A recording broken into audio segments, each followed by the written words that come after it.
Hello tout le monde et bienvenue dans cette troisième session de cette formation d'initiation au framework Angular qui est co-organisée par le groupe des développeurs de groupe de cloud de GDG de Abidjan, GDG Cloud Abidjan et GDG Bassam. Donc avant de commencer, permettez-moi encore une fois de remercier GDG Cloud Abidjan et GDG Bassam pour cette opportunité de partage de connaissances, d'échanges et de découvertes. Et encore une fois, merci pour votre réactivité. Comme je le dis toujours, une communauté, ce qui fait une communauté, c'est la réactivité des membres de la communauté, ou ceux qui tiennent, qui lead la communauté. Et franchement, avec mon expérience, je le dis toujours, vous êtes vraiment réactifs et j'aime bien cela. Encore une fois, merci pour cela. Donc, pour ceux qui nous ont rejoints pour la première fois, donc le but de cette formation, permettez-moi d'éteindre mon portable.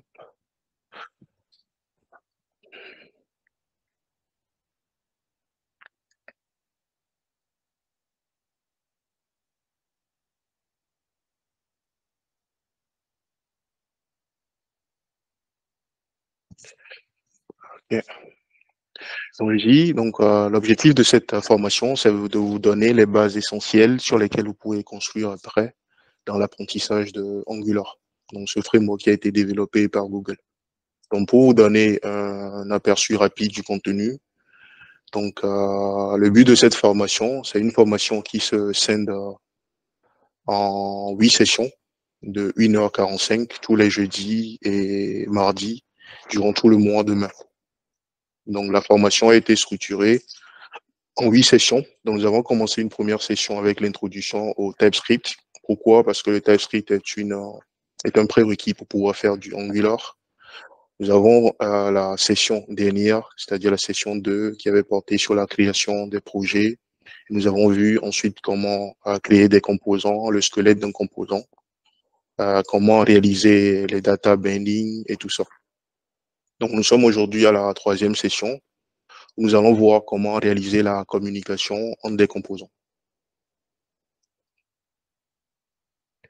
Donc, la dernière fois, comme je le disais tantôt, nous avons fait la découverte d'un projet Angular, les différents fichiers qui constituent un projet, comment se passe le démarrage d'un projet, le démarrage d'un projet Angular et le démarrage d'une application Angular de zéro, c'est-à-dire ce qu'on appelle le processus de bootstrapping. Et à la fin, nous avons mis l'accent sur les composants. Donc, nous avons vu un peu comment créer un composant, comment réaliser l'interpolation qui nous permet de prendre des données dans la partie modèle de la fichier, dans la vue, comment faire le lien entre les données du modèle et la vue qu'on appelle les data binding, comment réagir aux événements de clic d'un utilisateur, comment afficher des éléments. Donc, nous avons réalisé quelques tests la dernière fois. Donc, on s'est donné comme exercice pour la prochaine session ou à titre de pratique, parce que le but de la formation aussi, c'est pas de vous montrer des slides, mais c'est de vous mettre en situation. À chaque fois, l'idée, c'est de présenter un thème, de prendre un thème, de présenter le thème à travers des exemples pratiques et de vous laisser la main à vous, de vous mettre en situation pour pouvoir mettre tout cela en pratique à travers des exercices. Donc, les exercices, à la fin de chaque session, donc nous avons des exercices qu'on soumet pour que vous puissiez réaliser des pratiques dessus. Donc, l'exercice de la dernière fois, ça demandait de créer un composant qui permettrait de réaliser cet affichage. Donc, il s'agit d'une liste de contacts. Donc, j'avais présenté également, pour ceux qui n'étaient pas là, donc on a un projet que nous appelons projet fil rouge, que nous allons essayer de développer progressivement en mettant en pratique ce que nous apprenons. Donc, si je reprends un peu je vais partager déjà avec vous pour ceux qui n'étaient pas là, ou je le fais à la fin parce que l'idée aussi des sessions, pour toute section, nous essayons le plus possible de suivre ensemble et de pratiquer ensemble plutôt que de le faire en même temps que je le fais, ce qui va juste vous déconcentrer, vous empêcher de suivre les choses. Donc, je préfère repartager avec vous le lien GitHub à la fin pour que vous puissiez récupérer le projet. Mais ceux qui l'ont suivi la dernière fois, en fait, ils doivent être au courant de cet exercice. Donc, si je récupère le projet et que je lance le projet en local, donc je fais npm run start ou ng serve, qu'on peut lancer le projet. Donc, si ça démarre bien, ok, pendant que ça démarre, je peux regarder ici. Je vais juste ouvrir mon localhost ici. Ok, donc on avait quelque chose comme ça par rapport à ce que nous avons fait la dernière fois. Donc, ce que je vais faire rapidement ici, donc je retourne dans mon app components, ce qui est mon composant de base. App components, oui, je prends ce composant. Donc, je suis déjà à l'intérieur de ce composant. Donc, ce que nous avons fait la dernière fois, nous avons juste créé un composant app test que nous avons inséré à l'intérieur de notre app components, qui est le composant racine. Et c'est ce qui nous permet d'avoir l'affichage que nous avons là. L'affichage que nous avons là. Donc, ce que nous allons faire aujourd'hui, c'est que nous allons déjà corriger cet exercice. Et pour l'exercice, afin de vous faciliter la tâche, j'avais dit la dernière fois que j'avais tout mis dans le dossier du projet. Donc, jusque là, vu que je me trouve sur une branche de la session 2, je vais vérifier si j'ai accès aux éléments. Non, je peux faire ceci. Désolé. Je vais juste switcher rapidement sur la branche racine. Donc, je peux arrêter ceci momentanément.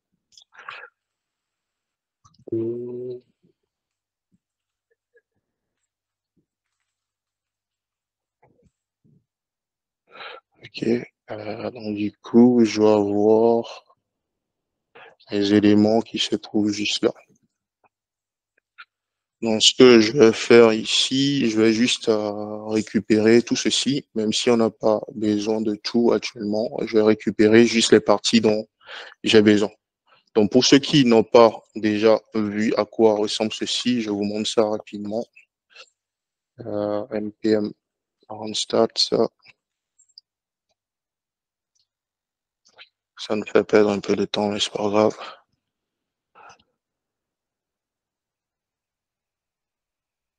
Ok, donc l'idée du projet que nous allons réaliser ou rendre à la fin, c'est ça. Donc, c'est que nous allons utiliser ces différents éléments pour avoir une liste de contacts avec la possibilité de pouvoir faire des recherches, de pouvoir supprimer des éléments, ajouter des nouveaux éléments dans la liste et tout. Donc, c'est un projet de contact de liste avec différentes pages qu'on va implémenter progressivement. Donc, l'idée, c'est de vous éviter de refaire tout ça par vous-même. Donc, c'est comme si vous avez une librairie de composants, un template pour vous permettre de faire facilement l'intégration. Donc, l'idée de ce que nous voulons faire, c'est de récupérer cette partie qui nous concerne. Si vous voyez l'écran ici, donc il s'agit de la partie qui se trouve là. Donc, on nous demande juste de récupérer ici le HTML, le CSS de cette partie et de l'utiliser. Donc, ce que je vais faire ici, vu que ça se trouve sur une branche séparée, je vais juste récupérer la partie en question. Donc, si je regarde là, il s'agit de ce composant. Donc, ce que je vais faire, je vais juste récupérer la partie qui m'intéresse. Je crée un nouveau fichier, je le mets à l'intérieur, le temps de switcher sur la branche en question. Il y a également la partie CSS qui se trouve juste là. Donc, j'ai mis tout le CSS dans cette partie. Donc, ça aussi, c'est global. Donc, vous pouvez facilement vous retrouver également dans ce CSS qui est bien séparé également. Donc, je vais juste récupérer cette partie parce que je ne sais pas si je l'ai sur la branche, la seconde branche ou pas. Donc, ça, on n'a pas besoin de tout ça. Donc, je vais garder également ça.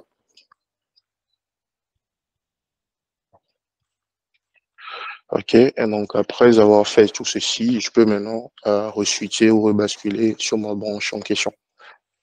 J'en ai tout ça.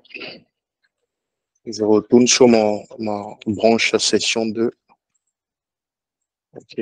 Donc là, je vais juste faire npm run stats. Et là, on doit être bon pour pouvoir travailler avec. OK. Donc, du coup, c'est bon. Donc, ce que je vais faire dans un premier temps ici, je reprends mon app component. App component, OK. Donc, actuellement, comme nous l'avons vu la dernière fois, pour pouvoir utiliser un composant de cette façon à l'intérieur d'un autre, il faut d'abord ajouter le composant dans le décorateur, dans l'attribut import ici, dans ce tableau. Donc, le app test, c'est un composant que nous avons créé juste la dernière fois pour pouvoir pratiquer tout. Donc là, j'ai plus besoin de ceci. Je peux le supprimer. Donc, en supprimant cela, je dois supprimer aussi ça pour qu'Angular sache que j'ai plus besoin de tout ça. Donc, si je fais ceci, que je retourne sur ma page, j'ai ceci. OK. Donc, je vais mettre les deux éléments ici, côte à côte, pour qu'on n'ait pas trop à switcher à chaque fois. OK. Donc, je le laisse comme ça. Donc, qu'est-ce qu'il nous faut maintenant? Il faut créer un composant. Donc, si on regarde un peu la structure, nous avons une structure qui est comme ça pour le moment. Donc, nous allons générer un composant que nous allons appeler contact details, par exemple, et qui va nous afficher les détails du contact. Donc, pour pouvoir faire ça, nous avons vu que nous pouvons utiliser le CLI. Donc, il me suffit ici de faire ng generate C pour composant et je donne le nom du composant. Donc, ici, je vais générer contact details pour détail de contact. Donc, lorsque je fais ça, Angular me crée un dossier ici qui est contact details qui va contenir mon composant. Donc, pour pouvoir afficher ce composant maintenant sur ma page, il me suffit de l'ajouter dans mon import ici. Donc, du coup, je vais mettre ici contact details components. Donc, Angular sait que je vais utiliser ce composant dans ma partie template. Donc, il me reste juste à mettre le sélecteur qui représente le composant. Donc, si on regarde ici, on peut récupérer le sélecteur ici et l'utiliser dans notre composant. Là. Donc, j'avais dit également la dernière fois que depuis la version 16 d'Angular, vous n'avez plus besoin de... Je vais mettre ça de côté. Vous n'avez plus besoin, lorsque vous avez un composant qui ne contient rien, vous pouvez utiliser les balises auto-fermantes pour représenter le composant. Donc, je n'ai pas besoin de faire tout ceci. Je peux mettre simplement ceci. Donc, si je fais le save, je m'attends à ce que le composant apparaisse ici. Donc, on a le composant. Si on regarde le composant en question, il s'agit de ce composant. Et son template actuellement se trouve ici. Donc, c'est ce qui nous affiche le contact details works qu'on a ici. Donc, l'idée, c'est de remplacer tout ceci par le template que nous avons vu tout à l'heure. Donc, ce template, nous l'avons mis ici. J'avais créé un fichier où j'avais mis ça ici. Donc, on va juste récupérer ça. Donc, je récupère tout ceci. Donc, ça, c'est facile à faire. Il suffit de copier tout ça. Donc, je le ramène au niveau de mon template de contact details components. Donc, je colle ça ici. Donc, si je fais le save et que je retourne maintenant dans mon navigateur, j'ai quelque chose qui apparaît, mais nous n'avons pas le CSS en question. Donc, il va falloir ajouter maintenant le CSS. Donc, ce qui se fait, comme on l'a vu la dernière fois, c'est qu'il faut isoler, c'est mieux d'isoler les CSS des éléments pour qu'il n'y ait pas de conflit entre les CSS. Donc, le CSS, tout le CSS que j'ai récupéré aussi tout à l'heure dans mon fichier ici, je vais prendre la partie qui concerne les details seulement. Je vais récupérer juste ça. Et je le mets dans ma partie CSS ici. Mais là, j'utilise du SAS. Donc, du coup, je vais remplacer le nom du fichier ici. Je vais utiliser du SAS pour pouvoir profiter de la force des préprocesseurs. Et en faisant ça, je dois changer maintenant le chemin vers le fichier ici parce que j'ai changé l'extension. Donc, ça, c'est des choses que vous devez savoir faire maintenant à cause de si vous avez suivi la session précédente. Donc, du coup, pour le moment, je n'ai rien. Je vais enregistrer le fichier. On voit que j'ai quelque chose qui apparaît. Ça, c'est déjà intéressant. Donc, le reste du CSS qui se trouve encore ici, ça, c'est du CSS global. Donc, il faut le mettre dans le style.css, ici. style.css. Donc, du coup, on avait quelque chose déjà ici pour faire les tests la dernière fois. Donc, je l'ajoute tout en haut. Donc, je peux me débarrasser de ce fichier, vu qu'il n'y a plus rien dedans. Je vérifie quand même pour être sûr, OK, il n'y a plus rien d'intéressant dedans. OK, donc en faisant ça, ça m'affiche au moins le composant que j'ai qui représente ça. Maintenant, l'intention de ce que nous souhaitons faire, c'est de pouvoir avoir l'élément en dur comme ça. C'est pas intéressant pour nous, mais l'idée, c'est de faire en sorte que nous puissions déclarer ici un contact, que nous ayons un contact ici comme ça, avec toutes les informations que nous avons vues là. Toutes les informations que nous avons vues là. Donc, du coup, ce que je vais faire ici, je vais reprendre les informations rapidement. Donc, j'ai l'ID ici qui a une certaine valeur. Donc, je vais mettre ici sur la capture que nous avons vue. Et je vais laisser ça comme ça. Je vais le compléter après. Nous avons le last name qui a une certaine valeur. Nous avons le first name également qui a une certaine valeur.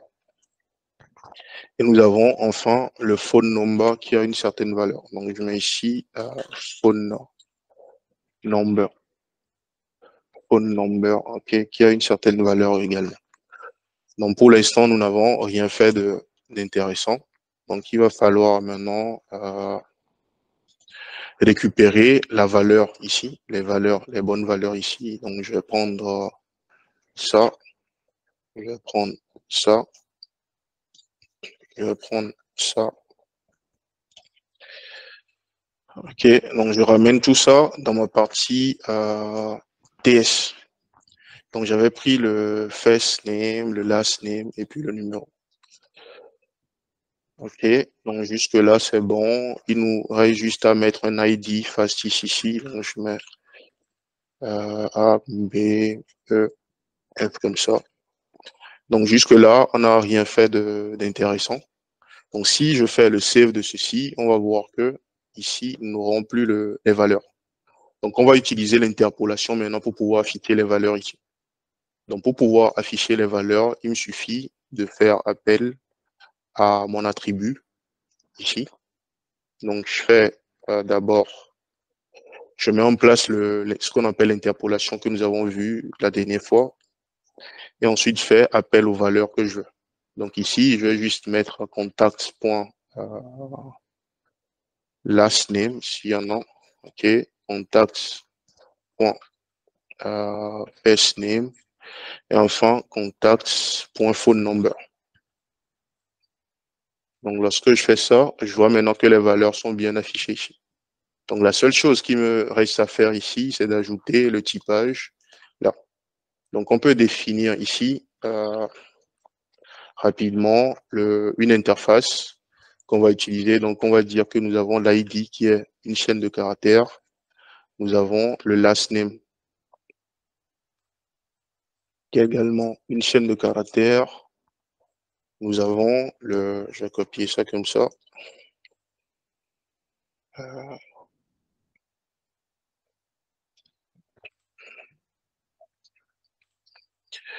Nous avons le last name, le first name qui est une chaîne de caractères également. Et en dernière position, le phone number. Donc, ce qui est intéressant de faire, donc là, nous avons mis en place le typage.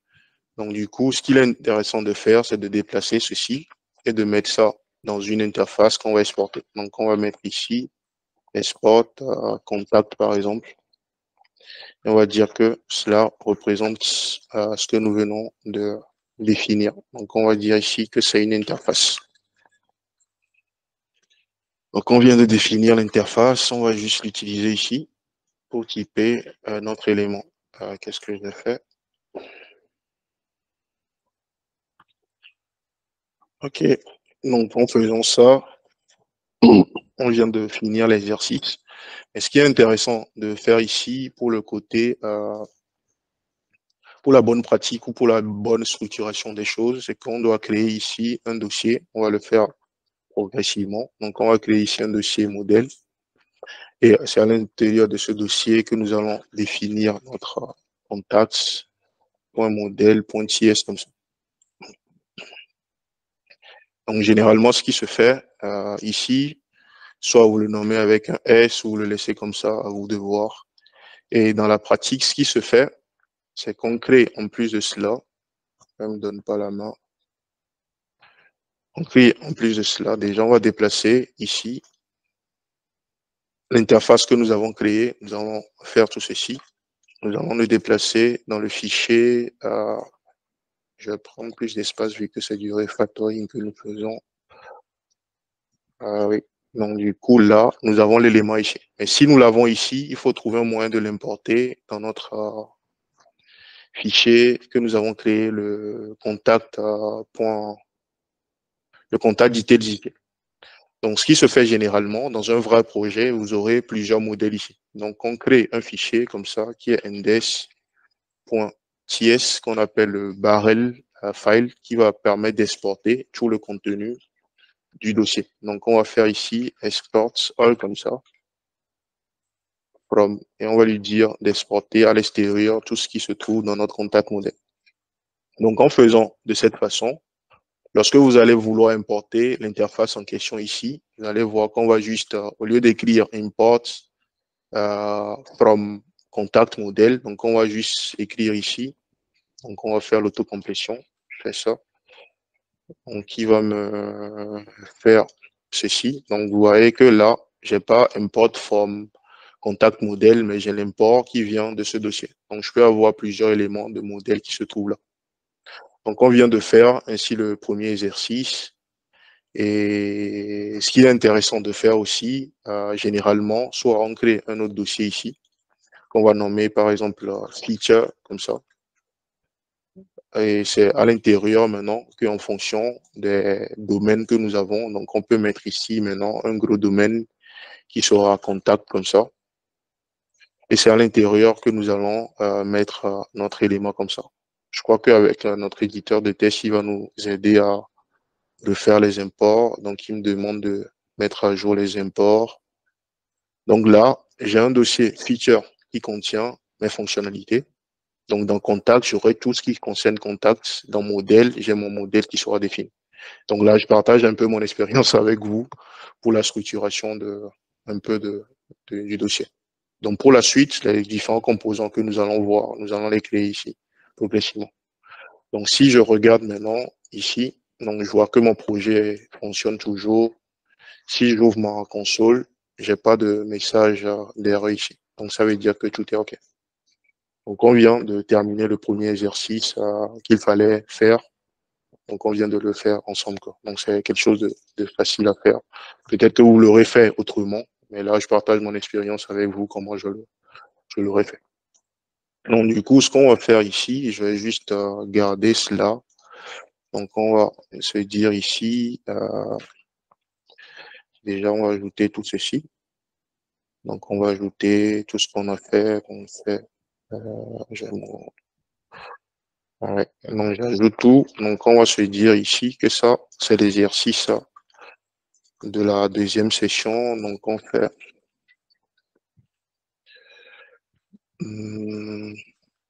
donc, on va se dire ici session 2. Donc, on va juste dire ici correction de l'exercice final. OK. Donc, ça, je pousserai ça pour que vous puissiez récupérer tout ça. Donc, on va maintenant commencer notre troisième journée proprement dite. Vous avez des questions avant qu'on ne commence? Il y a une personne qui a demandé dans le chat s'ils peuvent utiliser Bootstrap pour le projet Fil Rouge. Ok. En fait, je pense que c'est pas utile du tout d'utiliser Bootstrap. En fait, l'idée, c'est à cause de ça que j'ai mis en place les CSS, parce que si vous avez vu tout à l'heure ce que j'ai montré pour le projet global, vous allez voir que tout est déjà en place, quoi. Donc, pas besoin de passer par Bootstrap, quoi. Vous n'aurez à ajouter aucune dépendance au projet pour pouvoir la finaliser. Donc, c'est ça l'idée, de se focaliser sur l'essentiel. Ok. Une autre question, s'il n'y a pas d'autres questions, on peut continuer. Non, il n'y en a pas. Il n'y en a pas. Ok. Du coup, je reprends la main. Je vais présenter. Et donc, comme je le disais tantôt, au début de la présentation, donc l'idée de cette session, c'est de se focaliser sur la communication entre les composants. Donc, qu'est-ce que nous appelons par communication entre composants? Vous allez voir que tout à l'heure, nous venons de créer dans la pratique un composant qui affiche les données d'un utilisateur. Et la question qu'on peut se poser, si Angular permettait juste de faire cela, donc ça ne nous permettrait pas de réutiliser ce composant. Donc pourquoi avoir des composants, échanger des données entre les composants? C'est pour permettre aux composants d'être réutilisables, de pouvoir communiquer par exemple avec son environnement, échanger des informations avec son environnement, de pouvoir réutiliser ce composant comme on utilise une fonction. Donc le but des fonctions, c'est de avoir un code qu'on peut réutiliser, on lui passe certains paramètres et ça nous fait un travail, ça nous retourne un résultat. Donc c'est un peu l'idée des composants, de pouvoir les rendre réutilisables dans leur environnement. Donc qu'est-ce que Angular nous fournit pour pouvoir faire cela? Il nous met à disposition deux outils essentiels. Donc comme nous le verrons, nous avons ce qu'on appelle les inputs, donc c'est ce qui nous permet de passer des données en entrée aux composants. Donc nous verrons ce que ça veut dire tout à l'heure. Et nous avons les outputs qui, comme leur nom l'indique, permettent d'échanger des données avec l'extérieur, c'est-à-dire d'envoyer des données vers l'extérieur. Et une chose fondamentale qu'il faut avoir en tête, côté Angular, c'est que par conception, Angular fonctionne de façon unidirectionnelle, c'est-à-dire que vous avez euh, une seule, euh, un seul, une seule direction d'échange des données. Donc, soit vous passez des données des enfants vers les parents, ou soit vous passez des données des enfants vers les parents. Donc, c'est par conception, il permet d'échanger des données de façon unidirectionnelle. unidirectionnelle. Donc, du coup, ça, c'est ce que nous avons vu un peu la dernière fois. Pourquoi je reparle de ça ou que je fais un petit rappel dessus? C'est que la dernière fois, nous avons parlé du attribute binding et du event binding, ou du property binding et du event binding. Donc, c'est le même concept qu'on va utiliser pour les inputs et les outputs. Vous allez voir que c'est la même façon de faire. Donc, les inputs, on va les utiliser pour créer ce qu'on appelle les property binding. Et les outputs, nous allons les utiliser pour créer ce qu'on appelle les event binding. Donc, c'est un peu ça ce que nous avons vu la dernière fois. Donc, les property binding, c'est que lorsque vous prenez un composant, vous avez la partie que vous appelez le contrôleur ou le modèle, et vous avez la partie qui est visible à l'utilisateur. Donc, c'est ce qu'on appelle le template. Donc, le binding, c'est le lien entre ces deux parties. Donc, de sorte que s'il y a une modification ici, ça se reflète là. Et l'inverse, c'était lorsque il y a des événements, c'est-à-dire l'utilisateur clique sur un bouton et tout ça, qu'on puisse envoyer des informations ici pour pouvoir les traiter. Donc, c'est ça le but derrière le event binding et le data binding. Donc, ça, c'est une façon de s'assurer que les données sont synchronisées. Donc ça, c'est quelque chose que nous avons vu la dernière fois. Donc c'est un petit rappel rapide de cela. Et lorsque nous passons à la structure des composants, donc dans une page, vous avez un composant principal que nous appelons le composant racine. Donc c'est à partir de ce composant que les autres composants viennent progressivement se greffer pour constituer ce qu'on appelle un arbre.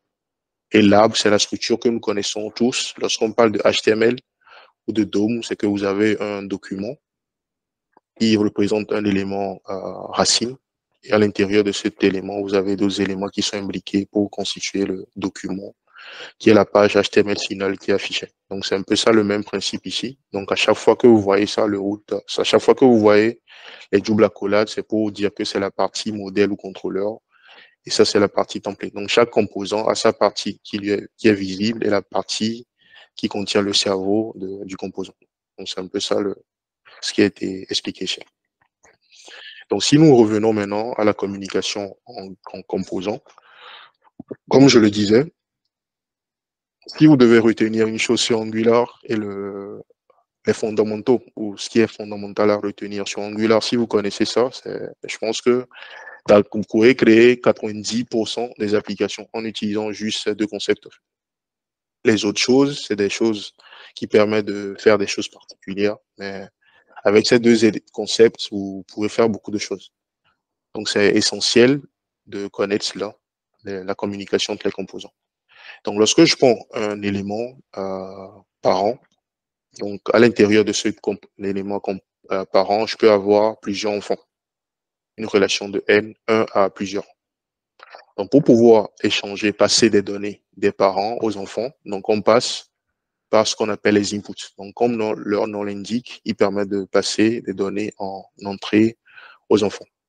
Donc, lorsque j'ai un composant et que je veux rendre ce composant réutilisable, donc il suffit de déclarer un input au niveau de ce composant et cela va me permettre de passer des données depuis le parent vers l'enfant. Donc, nous allons voir dans un premier temps comment réaliser cela et nous allons revenir après sur ce slide. Du coup, je fais juste ça. Donc, on va voir à quoi cela ressemble dans la pratique. Oui. Donc, pour ce faire, je vais encore une fois me passer de ce composant. Donc, ce que je vais faire, je vais d'abord fermer tout ce que j'ai ici. Donc, on va enlever ce composant d'ici. La dernière fois, on avait pris un composant de test qu'on utilisait. Donc, aujourd'hui, nous allons créer un autre composant de test, encore une fois, pour la pratique. Donc, je vais juste faire ng generate components. Donc, je vais faire test. Je vais nommer ça session. Je vais nommer ça test 3, juste comme ça, pour dire que c'est la troisième session. OK, donc j'ai généré le composant. Donc, sans regarder le code, si nous voulons utiliser ce composant ici, il va falloir l'importer. Donc, il s'agit test3 components. On va utiliser ici. Donc, on va faire test3 comme ça. Et là, je vais juste utiliser une balise auto-fermante pour l'utiliser ici. Pourquoi? Parce que j'ai pas mis le bon sélecteur. Je vais mettre app au début. Donc, du coup, je fais ceci. Et on va voir si ça s'affiche pour nous. Je fais juste ça. Localhost 200. OK, il s'affiche bien. Je vais juste zoomer un peu. OK, donc là, si on inspecte un peu la page, on voit que nous avons un composant test component. Ça, c'est du classique. On sait le faire déjà. OK. Maintenant, supposons que ce composant, on va se focaliser maintenant sur ce composant. Supposons que nous souhaitons passer des données en entrée à ce composant. C'est-à-dire que ce composant, supposons qu'il a une valeur qui est name, par exemple, et que nous lui donnons la valeur d'auto. Et que auto a également, je vais procéder autrement. On va se dire que nous avons user. On va commencer par le plus simple. Donc, supposons que nous avons un composant qui nous permet d'afficher les données sur l'utilisateur. Donc, juste son nom pour un début. Donc, si on fait ceci, il suffit dans la partie template ici de dire ici name et d'utiliser l'interpolation pour afficher la valeur de l'utilisateur. D'accord? Donc, jusque-là, rien de compliqué. Supposons maintenant que nous voulons rendre ce composant réutilisable. Donc, ce qu'on définit déjà, qui est important à savoir, c'est l'interface publique qu'on définit. Comment je souhaite utiliser ce composant. Donc, si je souhaite, par exemple, utiliser ce composant en lui passant name comme ça, supposons que je veux lui passer une valeur name comme ça, pour que je puisse faire ceci. Que je puisse faire ceci, et que derrière, ça m'affiche ici la valeur d'auto. Donc, on va revenir ici. Là, si je mets actuellement, supposons que je mets G ici. Avec le comportement actuel, si je reviens là, je n'ai rien. J'ai Toto qui s'affiche. Mais l'idée, c'est de pouvoir, ici, nous sommes dans le composant test component. Donc, le test component représente donc, je suis dans le composant app component. Donc, le app component, si on analyse ici, pour bien comprendre les choses. Donc, vous voyez que ici, nous avons app components qui fait partie d'un composant qui est le app root ici. Donc, ça veut dire que ce composant est un composant enfant de app root, c'est-à-dire qu'il se trouve dans son template. Donc, pour pouvoir lui passer une donnée, il va falloir trouver un moyen de lui passer la donnée. Et c'est là qu'on passe par l'input. Donc, du coup, c'est au niveau de ce composant qu'on va créer notre input et faire passer la donnée. Donc, si je reviens au niveau de mon composant ici, pour pouvoir faire cela, dans tout ce qui est ancienne version d'Angular jusqu'à la version 17, on utilise le décorateur input de cette façon. Donc, input comme ça. Donc, si je fais ça, il va falloir l'importer. On fait ceci, je l'importe. Donc, en faisant ceci, Angular sait maintenant que je veux dire que j'accepte depuis l'extérieur une propriété dont le nom est name. Donc, c'est ce que ça veut dire. Il faut juste mettre ce décorateur et Angular sait automatiquement ce que je veux dire. Lorsque je fais juste ceci, je mets juste le décorateur et que je retourne là. Vous avez vu qu'il y a un changement qui s'est produit. On a maintenant GDG qui est affiché ici. Et ça, c'est la valeur que je lui passe depuis l'extérieur. Donc, si on regarde ici, je vais refaire ceci.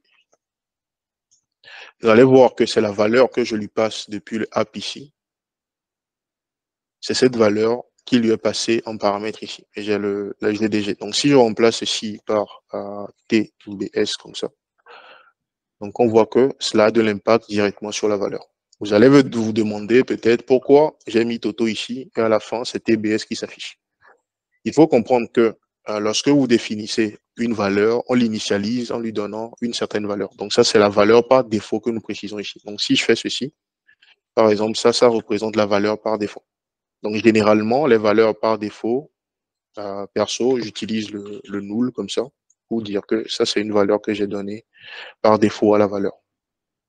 Donc là, il m'affiche une erreur parce qu'il y a des histoires de typage et tout ça. Donc, mais l'idée, c'est que la valeur que vous donnez ici, c'est la valeur par défaut que vous donnez ici.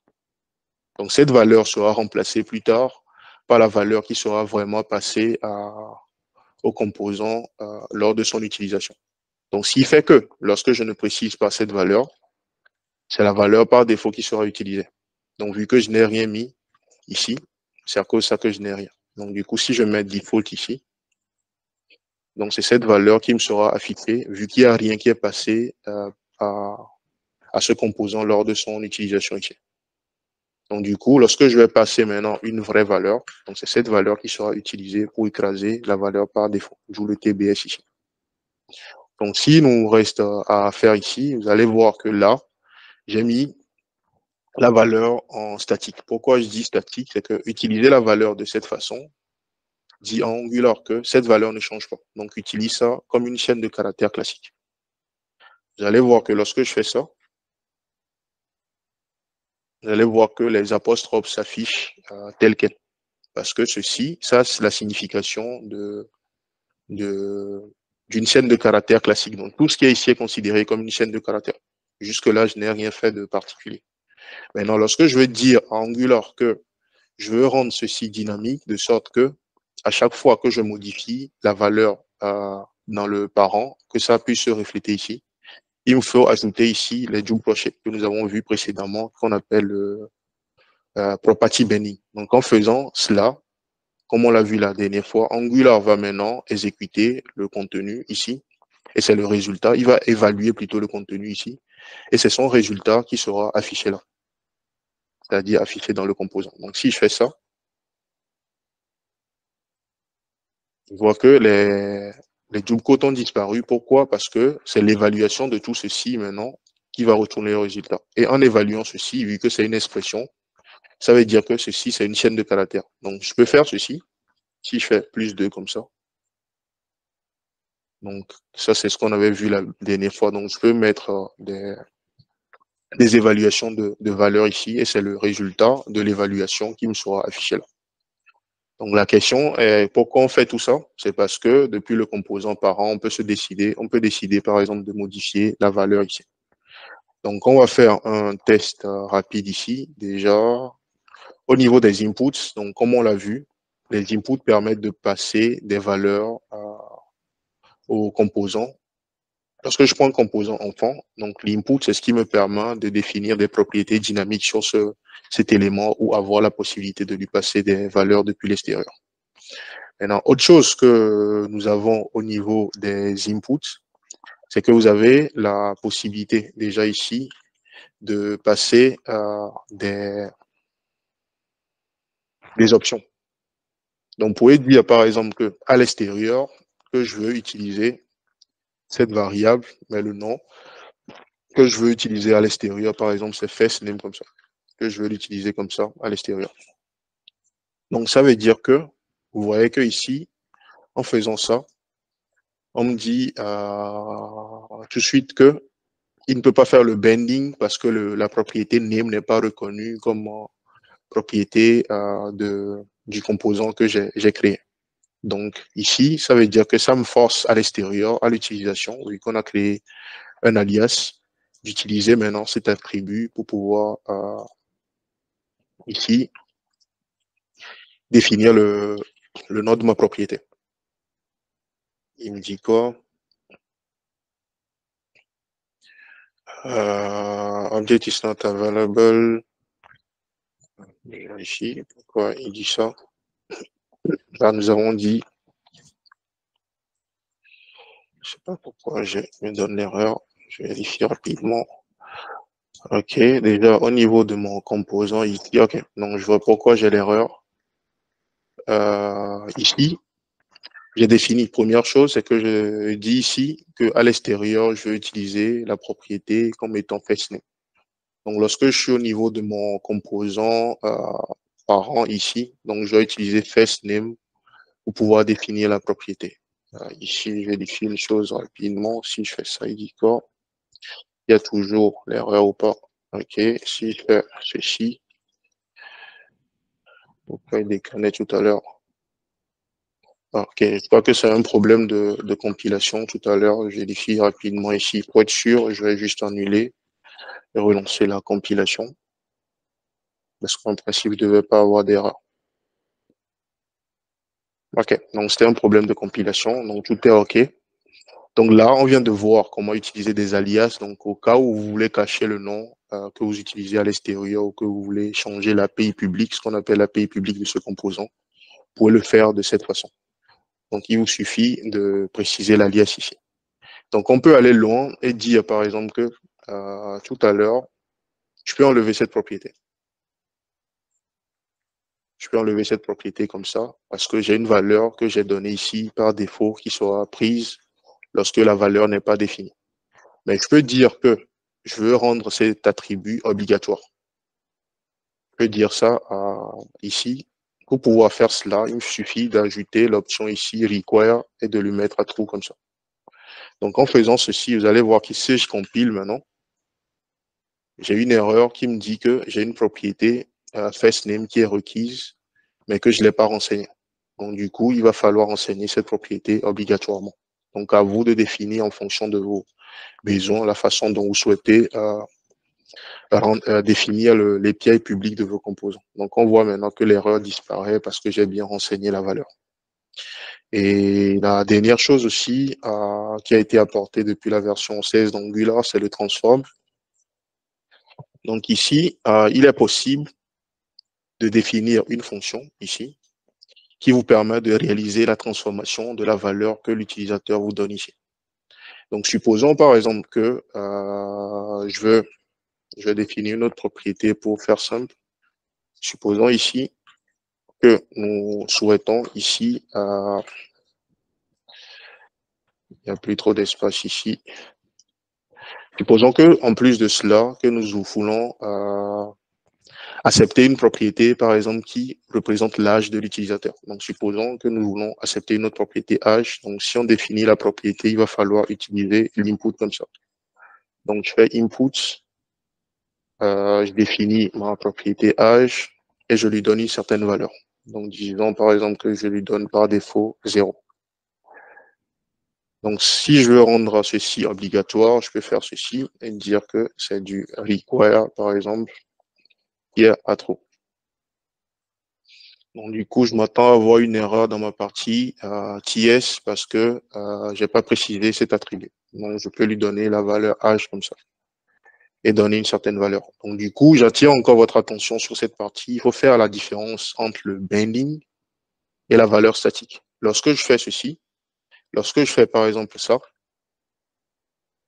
ça veut dire que la propriété est considérée comme étant statique. C'est-à-dire la valeur sera la chaîne de caractères 12. Mais lorsque je fais ceci, ça veut dire que l'expression sera évaluée et c'est son résultat qui sera la valeur finale de la propriété. Donc, il faut faire attention entre les deux. Lorsque vous voulez avoir quelque chose de dynamique, utilisez les doubles clochers. Mais si vous voulez laisser ça en statique et définir la valeur comme une chaîne de caractères, vous pouvez enlever les doubles clochers. Donc, en faisant ceci, si je reviens là, au niveau de mon composant, j'ai tout qui est OK, mais supposons par exemple que nous souhaitons faire en sorte que cette valeur soit transformée. C'est un exemple bizarre que je vais donner. Supposons que cette valeur, nous voulons l'utiliser. OK, supposons que nous voulons juste... comment je peux... Quel exemple OK, je vais donner un autre exemple. Je vais prendre l'exemple du CES, par exemple. Supposons que nous souhaitons permettre à l'utilisateur de définir la valeur du CES, par exemple, à l'extérieur, comme ça. Donc, du coup, je vais modifier cette valeur. Que je vais prendre, par exemple, les valeurs M, F et O. Donc, du coup, je peux faire quelque chose comme ça. Mais supposons que nous souhaitons, à l'extérieur, nous voulons, notre interface publique, nous voulons la définir comme ça, mais qu'à l'intérieur, nous voulons que ceci soit transformé en masculin à la fin. Donc, pour pouvoir réaliser cela, donc, supposons que je suis ici. Je vais juste faire ici et afficher la valeur ici. On va faire un test et aller progressivement pour mieux comprendre les choses. Donc, nous avons la valeur M. OK. Alors, supposons que nous voulons faire en sorte que ici, que c'est masculin qui soit affiché ici. C'est-à-dire que nous voulons faire un process ou une transformation sur cette valeur de l'extérieur. Dès qu'on reçoit cela, que nous voulons jouer une fonction dessus qui la transforme pour pouvoir avoir masculin ici. Donc, pour pouvoir réaliser cela, on peut passer par ici notre transform. Donc, on va dire ici que nous voulons une fonction de transformation. Donc, la fonction de transformation, qu'est-ce qu'elle fait? Elle prend juste une valeur qui est de n'importe quel type et retourne une certaine valeur qui sera considérée comme la valeur finale. Donc, dans notre cas, on veut prendre une valeur qui peut être, par exemple, M ou F ou, par exemple, O.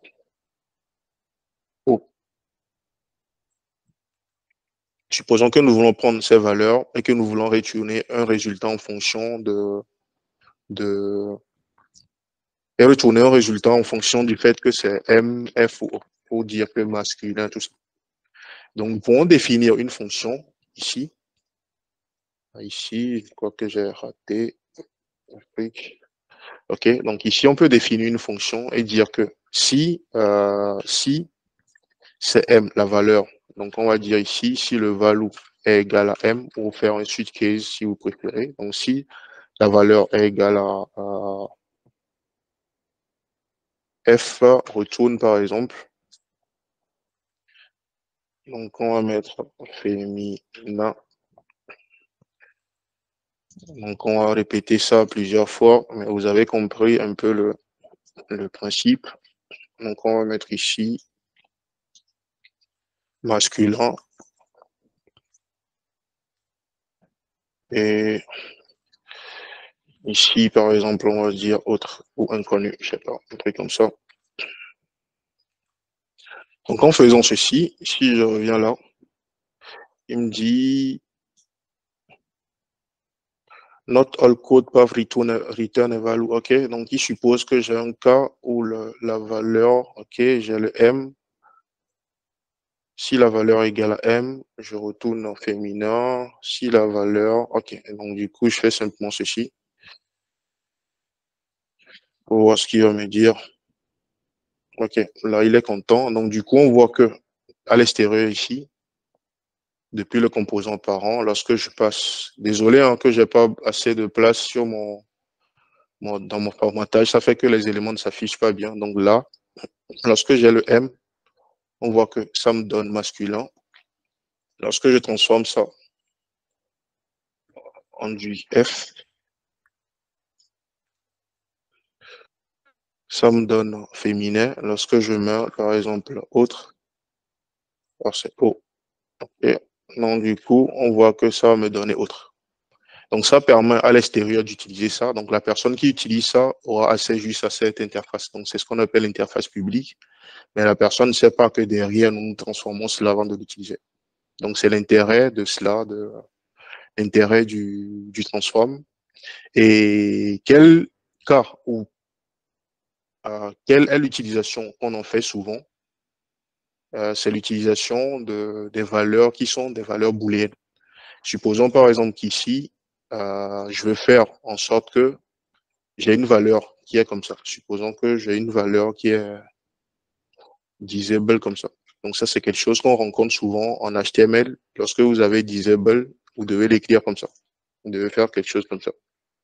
Égal à disable pour que ça soit considéré. Maintenant, supposons que nous voulons créer une propriété qui s'apparente à ceci, mais nous voulons que, si la propriété est présente comme ça, que c'est considéré comme désactivé, mais si la propriété n'est pas présente, c'est-à-dire si on la lève comme ça, c'est considéré comme activé. Donc, dans ce cas, vous pouvez définir d'abord la propriété. Donc, on va se dire dans un premier temps ici, on va définir notre propriété. Ici, OK, on va définir notre propriété ici que nous allons appeler disable comme ça. Donc, vu que c'est un input, on le décore avec input. Donc, on va dire que cette propriété peut prendre une valeur qui est booléenne. Donc, une valeur booléenne. Donc, on suppose par défaut que c'est activé. Donc, du coup, disable, c'est false. Donc, du coup, c'est bon.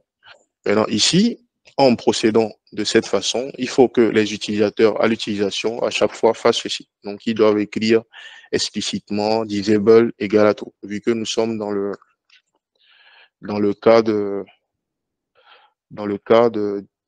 du property binding ici. Donc, on va juste afficher la valeur ici pour vous montrer ce que je veux dire.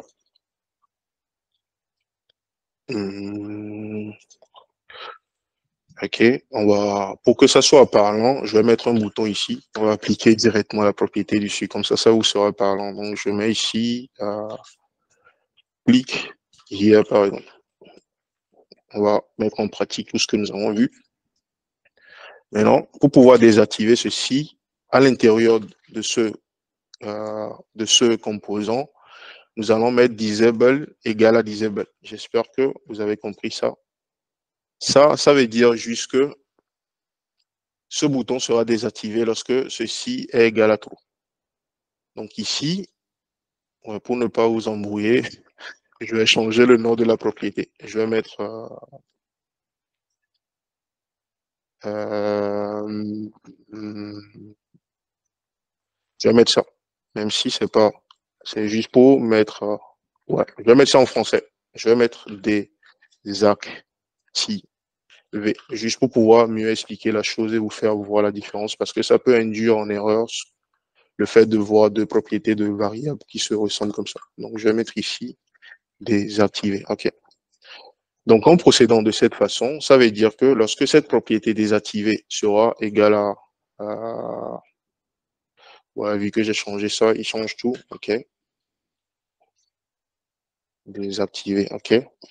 Donc, si désactiver est égal à true à l'extérieur, donc du coup, désactiver, je reprends. L'idée, c'est que si désactiver est égal à true, le composant doit être désactivé. Donc, si on regarde actuellement la propriété que nous avons mis ici, c'est ça la propriété qui va faire office de désactivation ou pas. Donc, actuellement, on l'a mis à false. Si on regarde ici, oh, il a désactivé le truc, désolé. OK. Oui, ça m'emmène sur un point dont je vous ai parlé. Je vous ai parlé la dernière fois de ceci. Je ne sais pas si vous vous rappelez. Du attribute bending avec les ATTR comme ça. Je vais vérifier juste input. J'ai mis désactiver. Ok. Je crois que je me mélange les pinceaux ici parce que moi-même j'ai mis tout ici. Je vais juste enlever ceci pour ne pas nous embrouiller. Ok. Lorsque je viens pour la première fois, j'ai le input qui doit être passé à l'extérieur et je lui donne la valeur false par défaut. Donc, au niveau de mon composant ici, j'ai mon bouton qui est l'attribut disable qui est égal à désactiver. Je sais pas pourquoi il déconne ici. Je vais voir. OK, si je lui mets la valeur false, qu'est-ce qu'il fait? Je crois que j'ai mon bouton ici qui a un souci.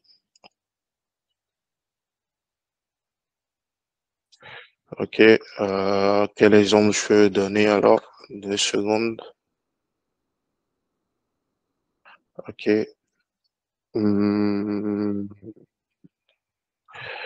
Oui, je crois, je sais pas quel exemple, je vérifie un truc. OK, là c'est bon. Si je lui mets disable, ça veut dire que la propriété est présente. OK, oui, je vais faire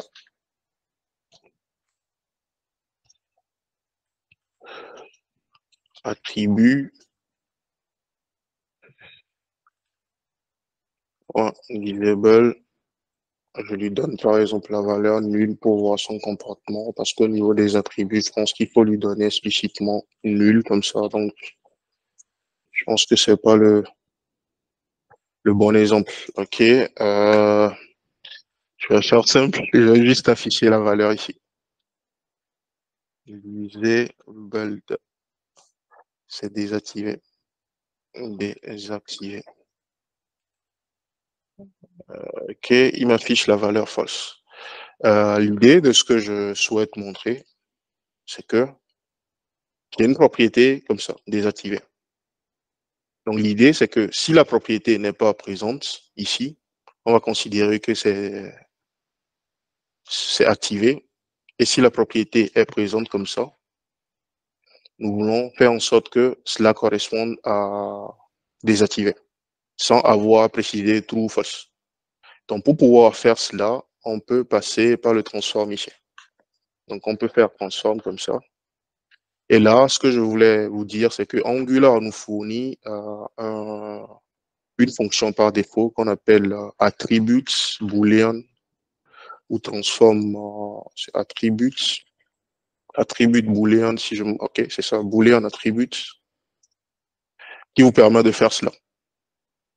Donc ça veut dire que lorsque Angular va voir qu'il y a désactivé ici, il saura que c'est considéré comme true. Lorsque je vais l'enlever comme ça, il va le considérer comme étant false. Donc c'est là où je voulais attirer votre attention ou le plus que je souhaiterais vous apporter. Donc vous pourrez utiliser ceci, cette façon de faire pour pouvoir ajouter des propriétés où vous souhaitez, par exemple, faire que lorsque la propriété est présente, que ça veut dire true, et si la propriété n'est pas présente comme ça, que ça veut dire false.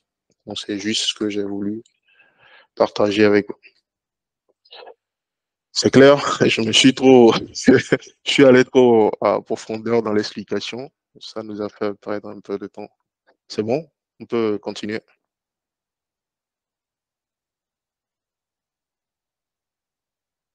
OK. Donc, du coup, on va continuer. Donc, c'est un peu ça l'idée des inputs, des inputs. Donc, ça vous permet de passer des données en entrée à votre composant. Donc, ici, nous avons créé un composant. Donc, je vais juste rechanger ceci. Supposons qu'on veut garder désactivé comme ça, mais utiliser disable à l'extérieur. Donc, du coup, pour faire ça, avec ce que nous avons vu, il nous suffit ici de mettre l'alias ici et de dire qu'on veut utiliser ça à l'extérieur comme étant disabled comme ça. Disable comme ça. Donc, si on fait ça, automatiquement, normalement, on doit avoir une erreur ici. Et après, on peut faire ceci. Disable. OK, donc ça doit continuer par marcher tel quel. Donc, nous avons le trou. Si on met un disable égal à, par exemple, true ou false, ça doit marcher comme c'est toujours. Donc, du coup, false, on s'attend à avoir false ici. Donc, si on met true, parce que le property binding marche toujours, quoi, même si vous utilisez cette façon de faire. Donc voilà, donc ça c'est quelque chose que vous pouvez utiliser pour mettre, vous rendre dynamique vos composants, mais j'ai donné des exemples ici. Et l'autre chose à savoir, c'est que cette propriété, rien ne vous empêche que ce soit un booléen. Donc ça peut être un objet, un tableau et tout ce que vous voulez. Oui, il y a quelqu'un qui a levé la main. Allez-y. Bonsoir, comment allez-vous? Je vais bien, et vous? En fait, si je comprends bien, c'est-à-dire que avec les bouts, Mhm, pour avoir les données sur le test, euh, mhm. c'est avec l'input qu'on appelle. C'est l'input qui nous permet de récupérer les données via le test, les données du parent. Oui, en fait, ce qui est ici est évalué. Donc, du coup, si c'est une propriété qui appartient aux parents, donc si je mets par exemple ici valeur, par exemple comme ça, et que je lui donne une certaine valeur, si je mets ceci, et que je dis plus tard que ceci correspond au first name ici. Donc, c'est le contenu qui sera évalué pour me donner la valeur. Donc, vu que ici, c'est du data, du property binding, il va juste évaluer ceci. Et vu qu'il va trouver que ça correspond à un attribut de mon contrôleur ou une partie de mon modèle, donc il va utiliser la valeur qui est ici. Donc, ce qui va faire que ça va me donner valeur sur l'écran. C'est bon ou pas? Oui, c'est bon. Ok, Merci. ok, je vous en prie. Donc, du coup, si c'est bon, on peut passer maintenant à la partie output pour ne pas perdre trop de temps. Je crois qu'aujourd'hui, j'ai mis un peu de temps à expliquer. Donc, du coup, ça nous a fait perdre un peu le temps. Je vais attaquer la partie output. Donc, le input, comme je l'ai dit tout à l'heure, ça nous permet de passer des données des parents vers les enfants. Donc, dans ce cas, on va dire que notre app root, c'est dans ça que vous voyez le code que nous avons là. Le code que nous avons ici, tout ça, ça fait partie du parent. Et celui-ci, c'est l'enfant. Donc, on lui passe les données en utilisant l'input que nous avons défini. Et l'input, on le définit au niveau de l'enfant. Maintenant, ce qui nous manque maintenant, c'est de faire sortir des données vers le parent. C'est-à-dire trouver un moyen pour que nous puissions communiquer les données qui sont récupérées ici vers le parent. Donc, pour pouvoir faire cela, on utilise les outputs. Donc, la particularité ici, pour pouvoir réaliser cela, d'abord, nous allons supposer que nous avons ici des boutons. Donc, on va faire bouton ici. Et supposons que nous avons des valeurs sur ces boutons qui sont, par exemple, error. Ouais, on va faire simple comme ça. Je vais faire juste deux. Je vais pas aller au-delà. Donc, supposons que j'ai error et success comme ça. Et que je souhaite envoyer ces données vers l'extérieur du composant, de sorte que lorsque l'utilisateur va cliquer sur error, que je vais envoyer la donnée qui est cliquée au parent app, lorsqu'il va cliquer sur success, d'envoyer le success au parent. Donc, pour pouvoir faire cela, nous avons déjà vu précédemment qu'il faut écouter des événements sur ces composants, sur ces éléments. Donc, ça, c'est le event binding.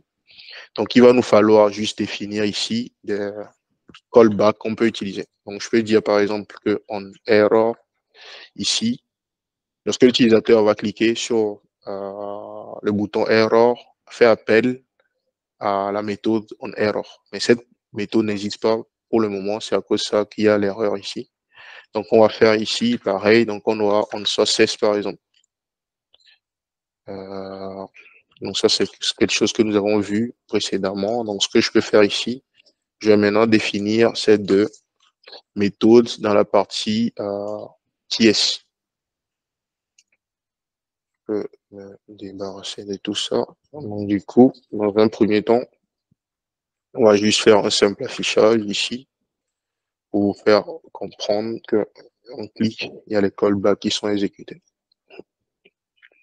Donc, l'idée, c'est que lorsqu'on va cliquer sur on error, nous voulons faire sortir une information error vers l'extérieur.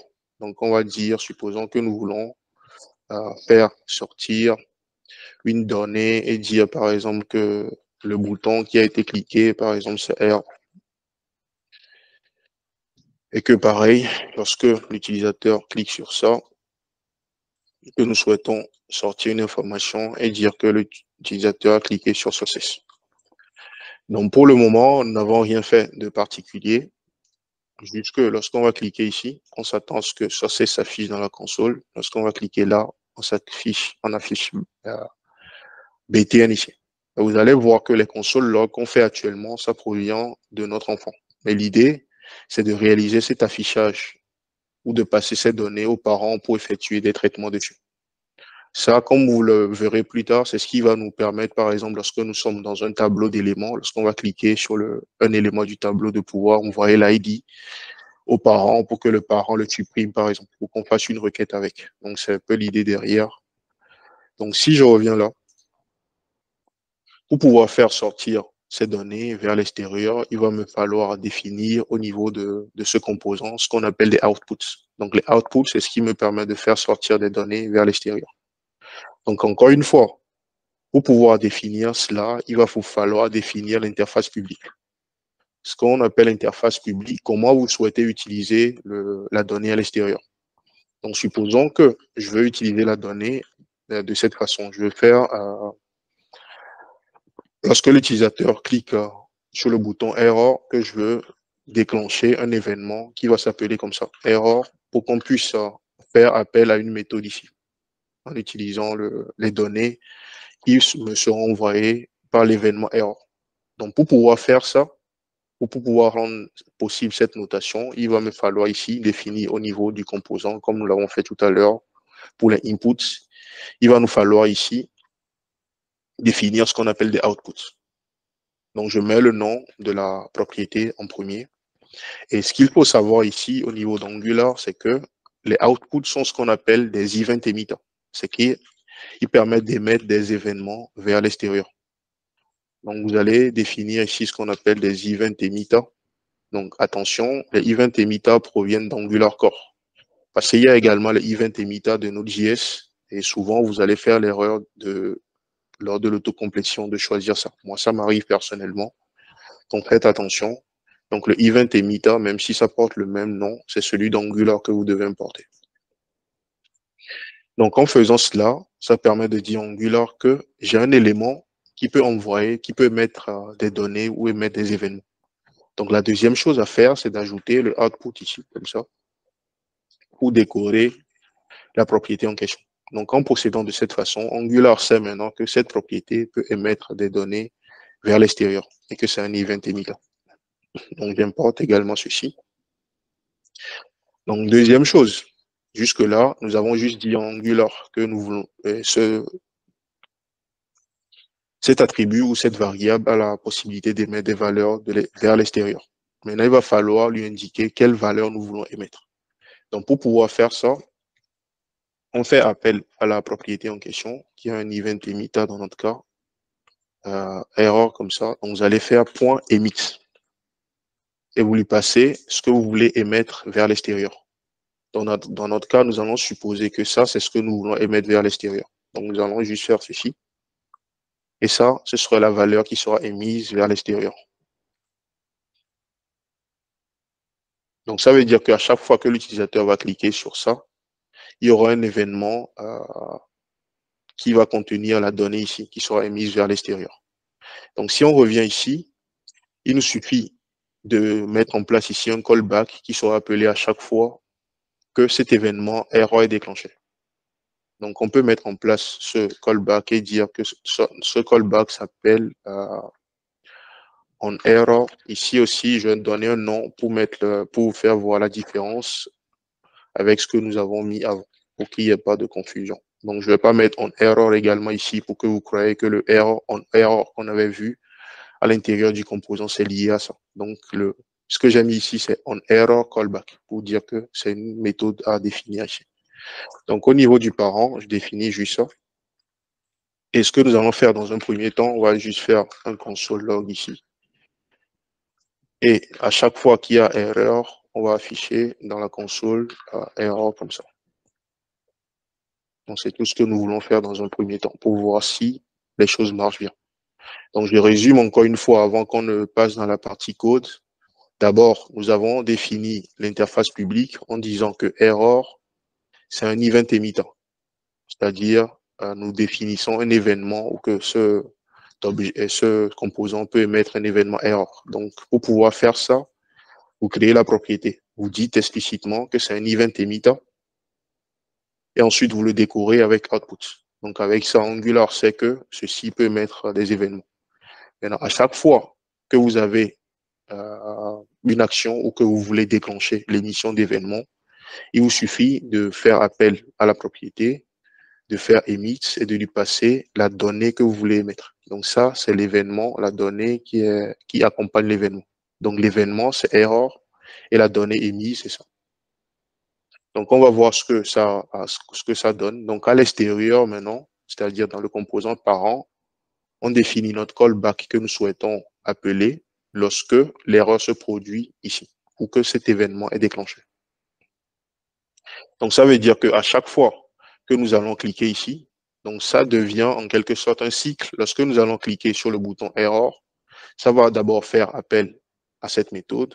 Donc arriver là, cette méthode va déclencher cet événement qui va envoyer ça vers l'extérieur. Donc s'il va faire que arriver à l'extérieur, on va arriver là. Et ça va faire maintenant appel à ceci qui va nous afficher console log error. Donc du coup, si je viens là et que je clique sur error maintenant, je m'attends à avoir error dans la console. Donc on voit qu'à chaque fois que je clique sur error, la ligne est répétée. Maintenant là, nous avons affiché error dans la console comme ça, mais c'est pas ça notre intention initiale. Notre intention initiale, c'était de récupérer la donnée qui est envoyée ici. Donc pour pouvoir récupérer cette donnée qui est envoyée, Angular fournit une propriété spéciale qui est comme ça, qui se nomme comme ça, event, comme ça. Donc c'est ça qui me permet de dire que je veux récupérer la donnée qui est mise. Donc en faisant comme ça, j'ai une erreur parce que en error callback ici s'attend à recevoir une propriété. Donc il me suffit de dire ici que ça représente par exemple mon événement. Je peux le laisser comme ça. Ou dire par exemple que c'est any, mais c'est pas bon. On va typer cela tout à l'heure. Donc pour le moment, je le laisse comme ça. Et nous allons voir maintenant ici, si nous affichons la valeur, qu'est-ce que ça donne. Donc je fais juste un console log ici. On va afficher le event là. Donc on retourne ici. Je fais error. Donc on voit que j'ai error qui s'affiche. Et on voit que c'est l'événement error. Bouton error qui a été mise depuis l'enfant ici. Si on regarde ici. Au niveau de l'enfant, c'est ceci, ce que nous avons émis ici, qui nous est affiché ici. Donc, pour pouvoir vérifier cela, je peux modifier ici et mettre error comme ça. Donc, lorsque je clique là, on voit que c'est la valeur qui est mise. Donc là, c'est bon ce que nous avons fait, mais le typage n'est pas bon pour le moment.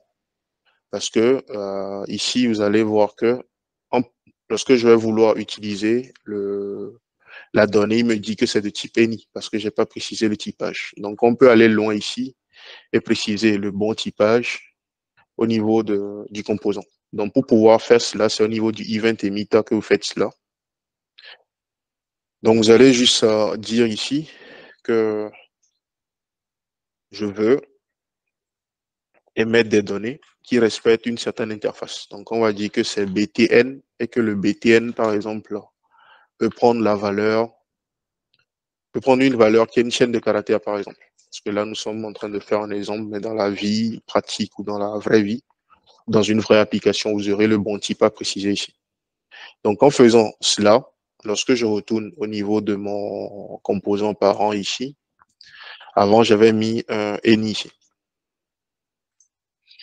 Là, si je regarde déjà ici, le on error callback, là, il n'y a pas de souci, mais on voit que lorsque je survole cette partie, Angular me dit explicitement que cet événement est de type BTN et que ça retourne, est de type un objet qui contient un attribut BTN qui a la valeur chaîne de caractères.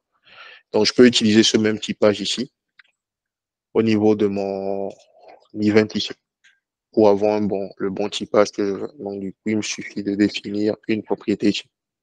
Et dans la pratique, vous comprenez que ça doit être une interface que j'aurais définie peut-être quelque part au niveau de mon composant et exporter ça pour le rendre réutilisable. Donc, nous venons de voir la partie error. Donc, si on veut faire la même chose pour le success, donc c'est le même process. Donc, on va le faire ensemble, encore une fois. Donc, je reprends de zéro. Première chose, comment je veux utiliser l'événement à l'extérieur? Comment je veux nommer mon événement? C'est success. Donc, j'écris success. Je dis Angular que c'est un event emitter. Donc, je fais new event emitter.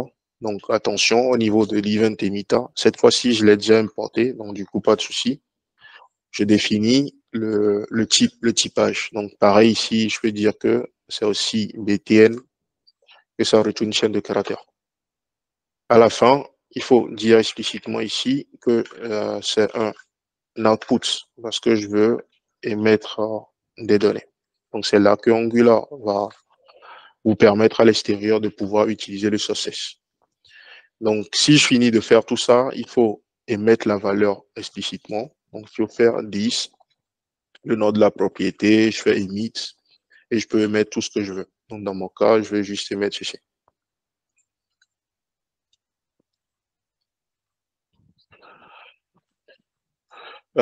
Du coup, là, on vient de mettre tout en place. Maintenant, il va falloir écouter ceci à l'extérieur. Pour vous dire, ici, c'est parce qu'on définit des callbacks. Rien ne vous empêche de faire directement ceci. On aurait pu, je vais d'abord finir ce que je fais et revenir dessus pour vous montrer.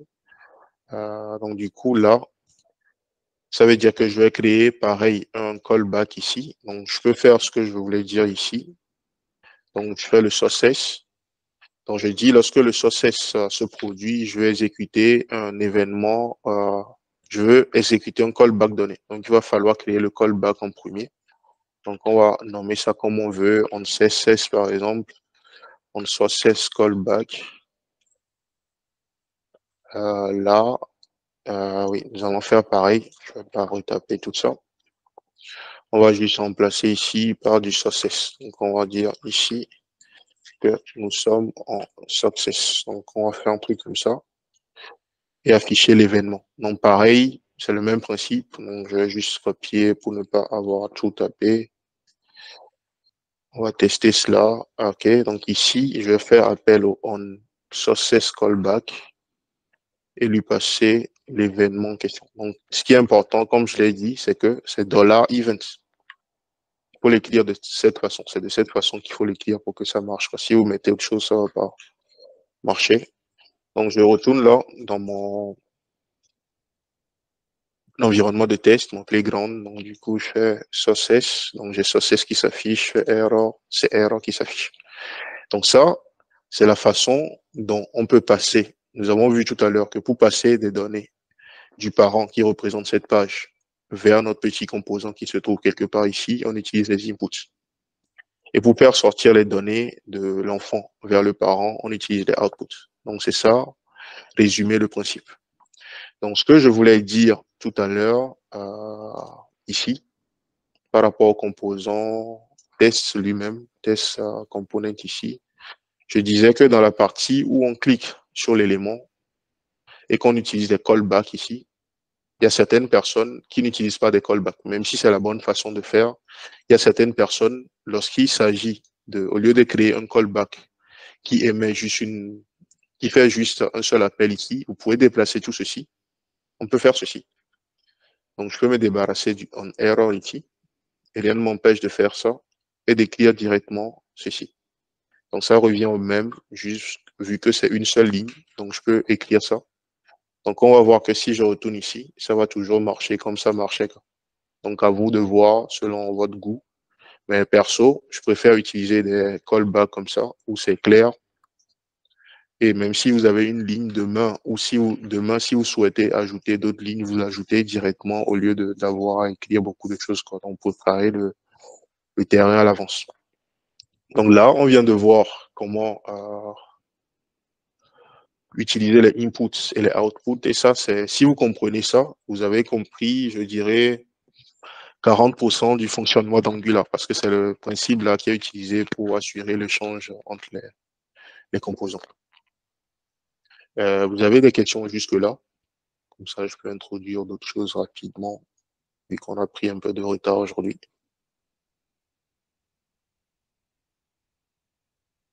Ok, je suppose qu'il n'y a pas de questions. Donc, du coup, on va continuer. Je vais reprendre la main sur la présentation. Donc là, on a vu les inputs qui permettent de passer des données des parents vers les enfants, comme on l'a fait ici. Donc, vous allez voir que la syntaxe, ça s'apparente à ce que nous avons vu précédemment, qui est les data binding, à savoir le event binding et le property binding. Donc, du coup, le but du prochain exercice, qui est l'exercice final de cette partie, c'est de rendre le composant dynamique de sorte à ce que, ici, vous avez vu tout à l'heure que le composant que nous avons créé, on a créé un composant qui n'est pas réutilisable. Donc, l'idée, c'est de pouvoir le rendre réutilisable de sorte que, depuis notre app ici, ouais, mon app, donc depuis notre app ici, l'idée de l'exercice, l'exercice de test ou l'exercice de pratique, c'est de pouvoir faire ceci, que je puisse écrire ceci, app contact comme ça, et de pouvoir avoir par exemple une propriété contact, de pouvoir écrire ceci. L'idée de l'exercice est de pouvoir écrire ceci et de pouvoir passer le contact. Donc, je peux mettre ici contact 1 par exemple. C'est un exemple. Donc, du coup, l'idée de l'exercice est de pouvoir faire ceci et de pouvoir définir la propriété contact ici et lui donner les valeurs que nous avons vues actuellement. Donc, ça, c'est l'exercice que vous devez faire pour la prochaine fois. Donc, vous allez déplacer ce que nous avons au niveau de notre app components, la donnée que nous avons mis en dur ici. Au niveau du details, je crois qu'on a mis, voilà, donc de déplacer ça pour que ça soit maintenant un input.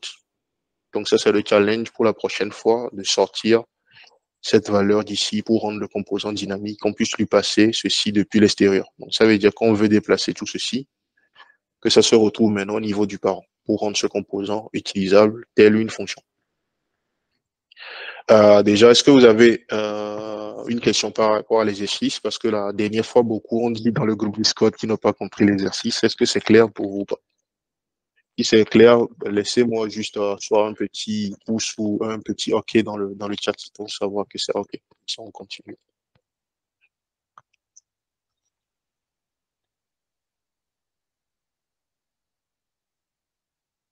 OK, j'ai une seule OK. Est-ce que d'autres personnes sont OK? OK, j'ai un pouce. OK, il y a quelqu'un qui demande de répéter. OK, je vais répéter. Le but de l'exercice, si vous avez vu ce qu'on a fait jusque-là, lorsque j'ai résolu l'exercice aujourd'hui, j'ai mis en dur, j'ai un composant contact details qui me permet d'afficher des données. Donc, du coup, je vais ramener ça ici pour que ça, je vais juste l'afficher ici.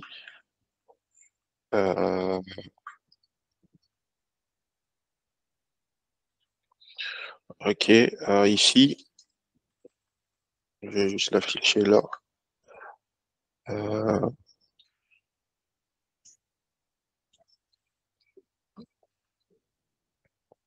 Ça, je suis au niveau de mon app. OK, je vais juste mettre ça ici. OK. Avec ce qu'on a fait aujourd'hui, lorsque j'ai commencé cette session, c'est que nous avons créé un composant de cette façon. Mais ce composant, vous allez voir que nous avons mis tout en dur dans le composant contact details comme ça. Le composant contact details qui est ici. App contact details. Nous avons mis tout en dur ici. Au niveau du composant, lorsque nous l'avons créé, le composant ici. Donc, l'idée maintenant, c'est de ne plus avoir ça en dur parce que ça ne rend pas le composant réutilisable. C'est de sortir ça de sorte qu'on puisse dire que à l'extérieur, au lieu de faire contact comme ça, je vais avoir la possibilité de lui passer une propriété comme ça, en écrivant que son interface publique soit ceci. Que je puisse écrire contact égale à une certaine valeur, qui sera un objet représentant l'objet que nous avons mis en dur ici. C'est clair maintenant pour... OK. Donc, du coup, c'est bon. Donc, je vais profiter pour vous parler rapidement d'une chose. C'est pas évident, mais je vais essayer. Je vais l'introduire si on ne le termine pas. Donc, du coup, je vais continuer la prochaine fois. Je ne sais pas si dans les participants, il y a certaines personnes qui ont entendu parler des signaux ou pas. Les signaux, ça vous dit quelque chose? Les signaux ou signal dans Angular. OK. Donc, les signaux, c'est une nouvelle primitive qui est introduite dans Angular depuis sa version 16. C'est une nouvelle façon de faire de la programmation réactive. Donc, je ne vais pas m'attarder trop dessus, aller trop dans les détails, mais je vous donne juste l'essentiel pour que vous puissiez comprendre le fonctionnement. Vous pouvez après vous documenter dessus. Vous verrez que c'est quelque chose de facile.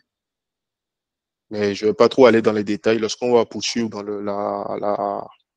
la formation, peut-être que je donnerai des détails parce que ça risque, on peut même faire une session dessus, mais je pense que je vais aller rapidement dans le temps restant. Et si vous le permettez, je vais aller jusqu'à 21h, si vous le permettez. Mais si je finis plus tôt l'explication, donc je vais m'arrêter plus tôt. OK. Donc, pour pouvoir vous expliquer cela, je vais me débarrasser de tout ce que j'ai ici. Ne vous inquiétez pas, où je peux pousser ça, comme ça, on est sûr que c'est bon avant de commencer les changements. Oui, donc du coup, dans un premier temps, pour ce qu'on a fait aujourd'hui, on a vu les inputs. Je vais enlever ceci de là. Comme ça vous permet d'avoir le dernier code de test que vous pouvez utiliser. OK. Donc du coup, je vais juste créer une nouvelle branche ici.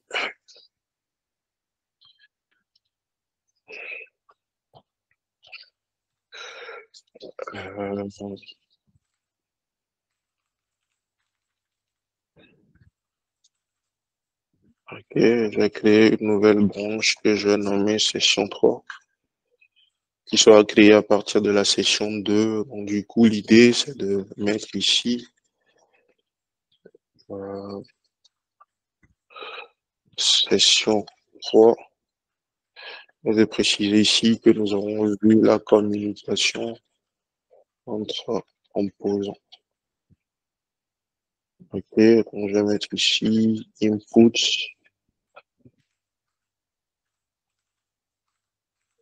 output.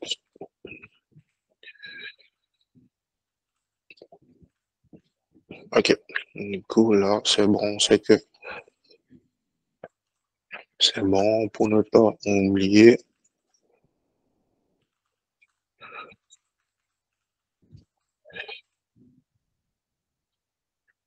OK, pareil pour la session 3. OK, donc du coup là, je vais faire maintenant enlever tout ça. Je vais juste me débarrasser de tout ça. On va repartir de 0 ici. Du coup, j'ai plus besoin de ça. J'ai plus besoin de tout ça ici. J'ai plus besoin de ça. OK. J'ai besoin de ça. OK. Donc, du coup, là, on va repartir sur une base de 0, 0, 0, 0, 0. Et on regarde ici. OK, tout est clean. OK.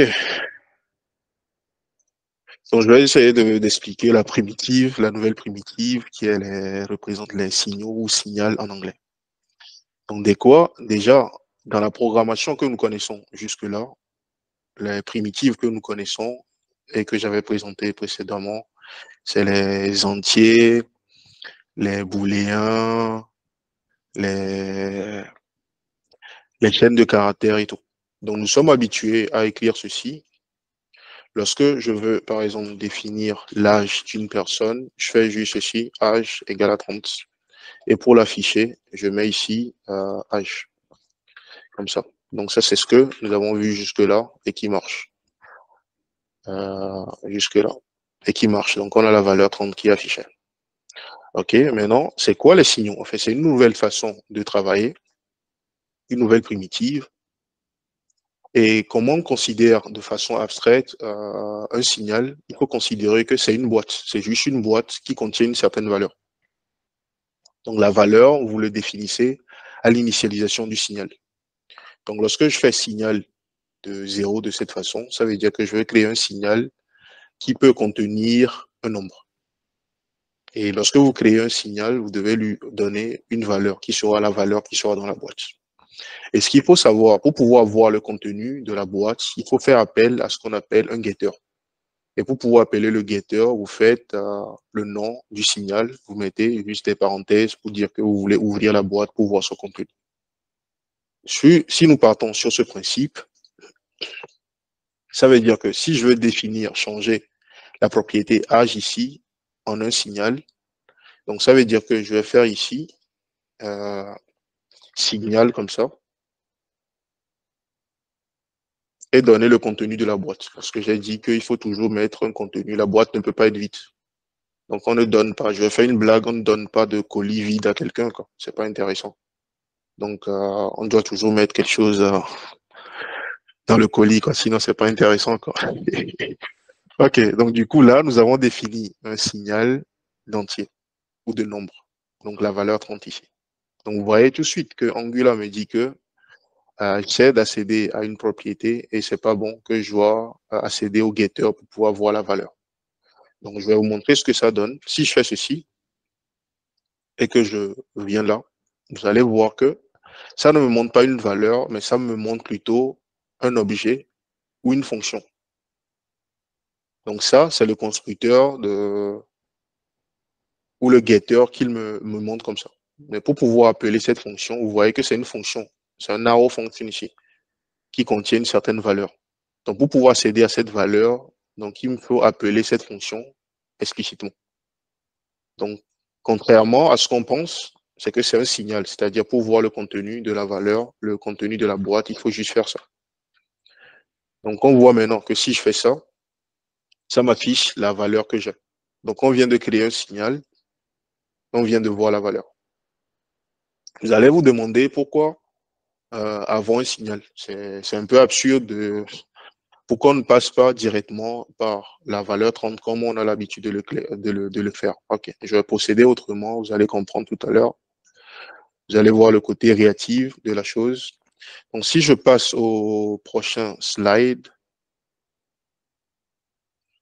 nous venons de voir comment définir la nouvelle primitive qui est un signal.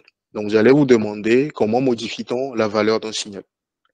Pour modifier la valeur d'un signal, vous avez deux façons de le faire. Soit vous faites le nom du signal, vous appelez un set dessus en lui donnant la nouvelle valeur, ou soit vous faites signal, vous faites updates, vous lui passez une fonction qui prend en paramètre la valeur initiale et la valeur de retour. On parle de reducer pour ceux qui sont habitués à programmation fonctionnelle.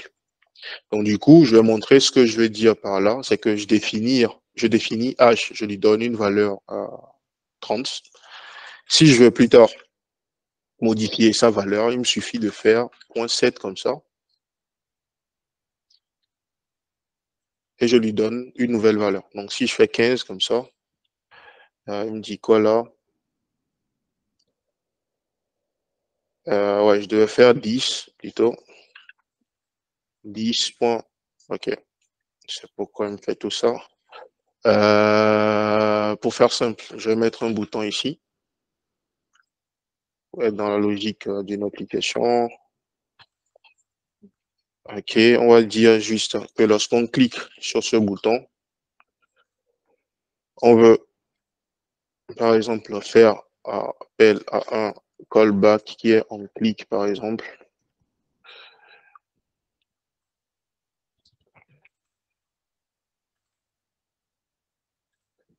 et que ici, nous voulons changer la valeur de notre âge et lui donner, par exemple, la valeur 15.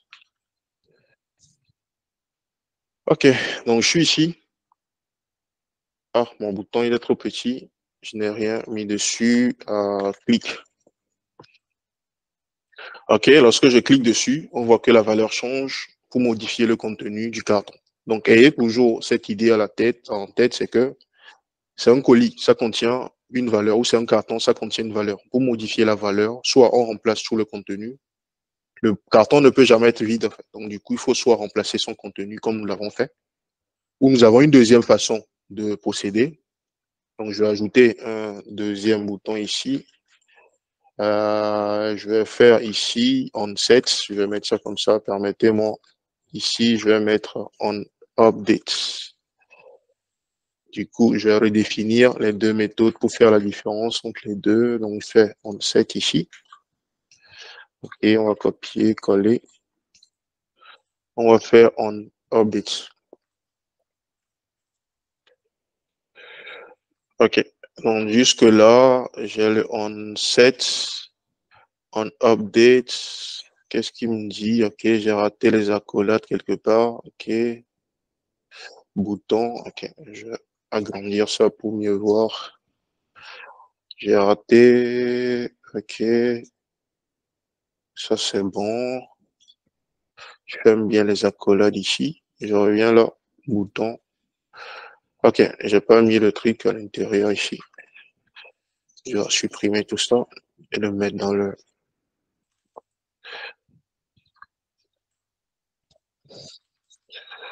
OK. Et donc, du coup, je disais tantôt, là, nous avons deux clics. Donc, on va nommer ça set. On va nommer ça update. Donc, ça va nous permettre de voir la différence. Donc, du coup, le set, c'est ce que nous avons vu tout à l'heure. On remplace directement tout le contenu sans réfléchir. La deuxième façon de pouvoir remplacer le contenu, parce que ça, c'est ce qui va arriver souvent, c'est que vous avez un état et vous voulez un état dérivé ou vous voulez créer un nouvel état à partir d'un état existant. Donc, c'est le reduce, comme je le disais tout à l'heure. Donc, du coup, cette façon de faire, c'est la programmation fonctionnelle. Donc, du coup, vous avez l'état de départ, donc vous avez l'initial ou la valeur initiale ici, et vous avez une valeur de retour. Donc, si je fais ceci, ça veut dire que lorsque je vais cliquer sur le update, rien ne va changer parce que la valeur à la fin, c'est la même que la valeur initiale que j'avais ici. Mais pourquoi on nous donne accès au update, c'est de pouvoir modifier la valeur, de retrouver une valeur finale à partir d'une valeur initiale. Donc, si je dis, par exemple, que ça fait plus 10, donc lorsque je vais cliquer dessus, ça veut dire que je vais récupérer le 30 ici, je vais faire 30 plus 10. Et c'est ça qui va remplacer le nouveau contenu de âge ici. Donc, si je fais ça, donc on voit que ça passe à 40. Donc, si je fais ça, vous allez voir que chaque fois, ça augmente, ça augmente. Pourquoi? Parce qu'à chaque fois, j'ai la valeur qui est ici, qui sera utilisée pour créer la nouvelle valeur. Donc là, je suis à 150, ça veut dire que le update, lorsque je vais l'appeler, il va me donner 150 ici, 150 plus 10, ça va faire 160. Donc voilà le principe de création et de mise à jour. Maintenant, pourquoi tout ça? Derrière, ce que Angular fait, c'est que le principe des signaux, c'est quoi? C'est que vous avez une boîte qui contient une certaine valeur. Mais les signaux, contrairement à ce que nous connaissons ou ce qu'on appelle dans l'événementiel, il y a deux façons de fonctionner. Il y a ce qu'on appelle le push, où vous envoyez les données vers l'utilisateur, et le pull, où c'est l'utilisateur qui vient lui-même chercher la valeur. Donc le push, c'est ce qu'on retrouve généralement au niveau de tout ce qui est event et meta, lorsque vous travaillez un peu avec Node, avec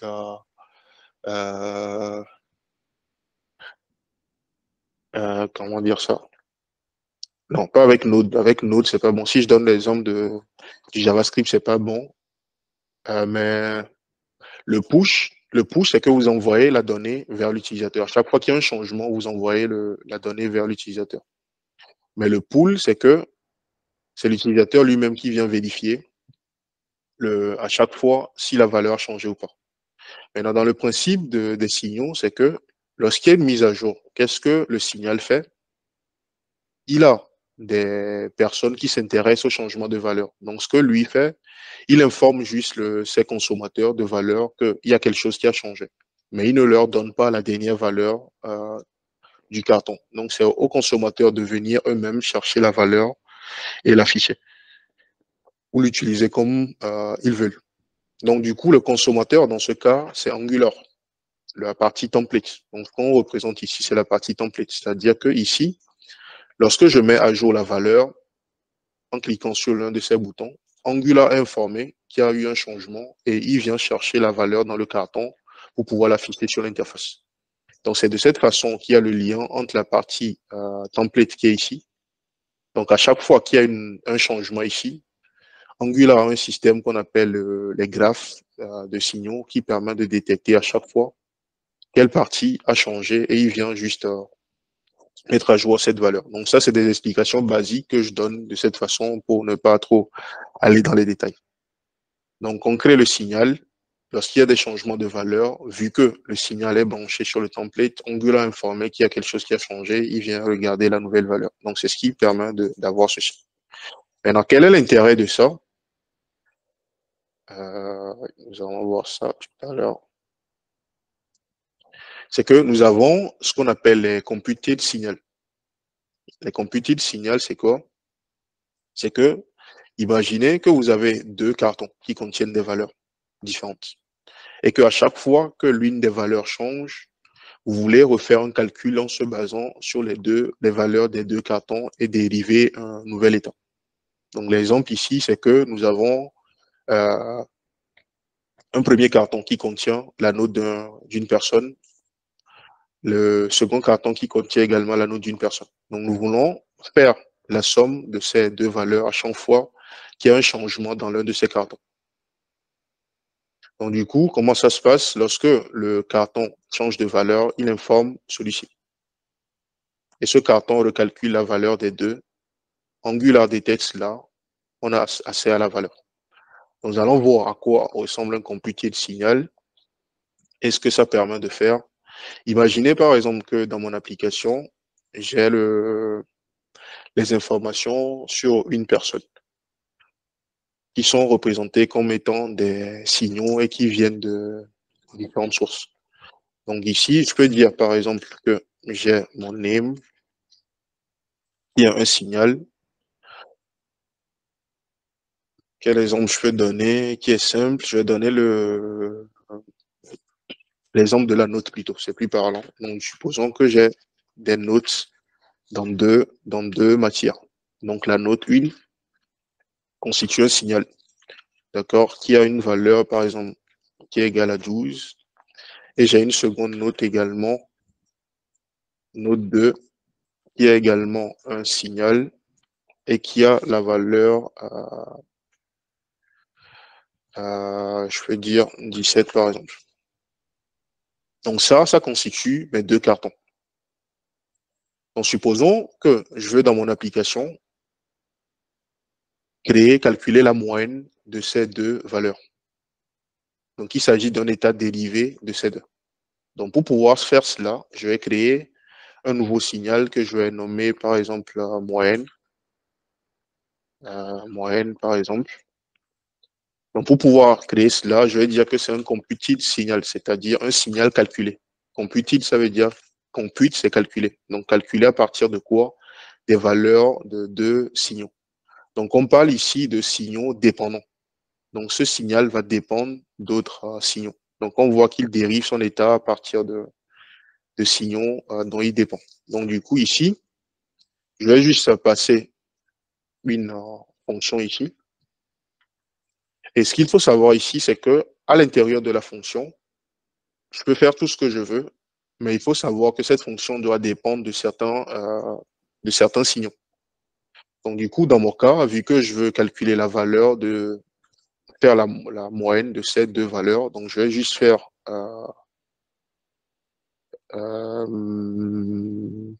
list, s'il me donne la main, âge, non, 10 notes plutôt, plus list point node 2. Mais en faisant ça, c'est pas bon parce que là, je fais appel au getter, à la référence du getter, mais sans céder aux valeurs. Donc, on avait vu que pour pouvoir céder au contenu, on doit faire ceci. Donc, je fais ces deux valeurs que je divise le tout par 2. Donc, je fais tout ceci sur 2. Donc, ça, c'est la valeur que je vais retourner. Donc, j'aurais pu écrire tout ça en une ligne, si je veux, en retournant la valeur directement. Donc, je peux faire ceci. Ou j'aurais pu simplement faire ceci directement pour utiliser la forme contractée jusque ça passe de ce côté, c'est pas intéressant. Donc, du coup, je fais ceci. Donc, en procédant ainsi, je viens de créer un signal qui dépend de deux autres signaux. Donc, en faisant ça, je dis Angular à chaque fois. Non, je dis plutôt au signal parce que c'est une primitive qui est indépendante de Angular, mais qui a été ajoutée dans Angular pour pouvoir faciliter la programmation réactive, sans passer par l'utilisation poussée de RxJS à chaque fois pour des choses simples. Donc, RxJS, nous verrons ce que c'est plus tard, et vous allez voir que c'est pas évident. Il faut une bonne explication sur RxJS pour pouvoir le maîtriser. Beaucoup de développeurs font du Angular sans maîtriser RxJS à cause de sa courbe d'apprentissage qui est un peu compliquée, raison pour laquelle l'équipe Angular a introduit cette nouvelle primitive pour faciliter la tâche pour certains des choses basiques. Donc, si je reviens au sujet, donc là, nous avons un computé de signal qui dépend de deux autres signaux. Donc, l'idée ici, c'est que chaque fois que la valeur d'un carton va changer, ce calcul sera refait pour moi et la nouvelle valeur sera dans ce carton. Mais il faut maintenant accéder à la valeur vu que nous sommes dans un cas de pool. Donc, il faut aller chercher à chaque fois la nouvelle valeur pour pouvoir voir le contenu ou chercher le contenu du carton pour pouvoir le voir. Donc, lorsque le contenu d'une de ces valeurs change, lui sera informé pour me refaire le calcul, mais il faut que j'aille explicitement récupérer la valeur. Donc, pour pouvoir récupérer la valeur, il faut ici mettre quelque part ici la valeur de la note. Donc ici, je vais juste mettre en moyenne ici. OK, on va maintenant ajouter un dernier bouton ici où je vais modifier un peu le code que nous avons fait. Dans la partie update, je vais plutôt modifier la valeur de la note 1 ici. Donc ça veut dire que cette valeur va changer à chaque fois et sera divisée par 2. Avant de faire ça, je vais faire simple. Donc, on va faire le premier test d'abord pour montrer que la valeur marche. Et ensuite, nous allons, dans notre update ici, mettre plutôt à jour la valeur de la note 1, par exemple. Donc, je reviens là.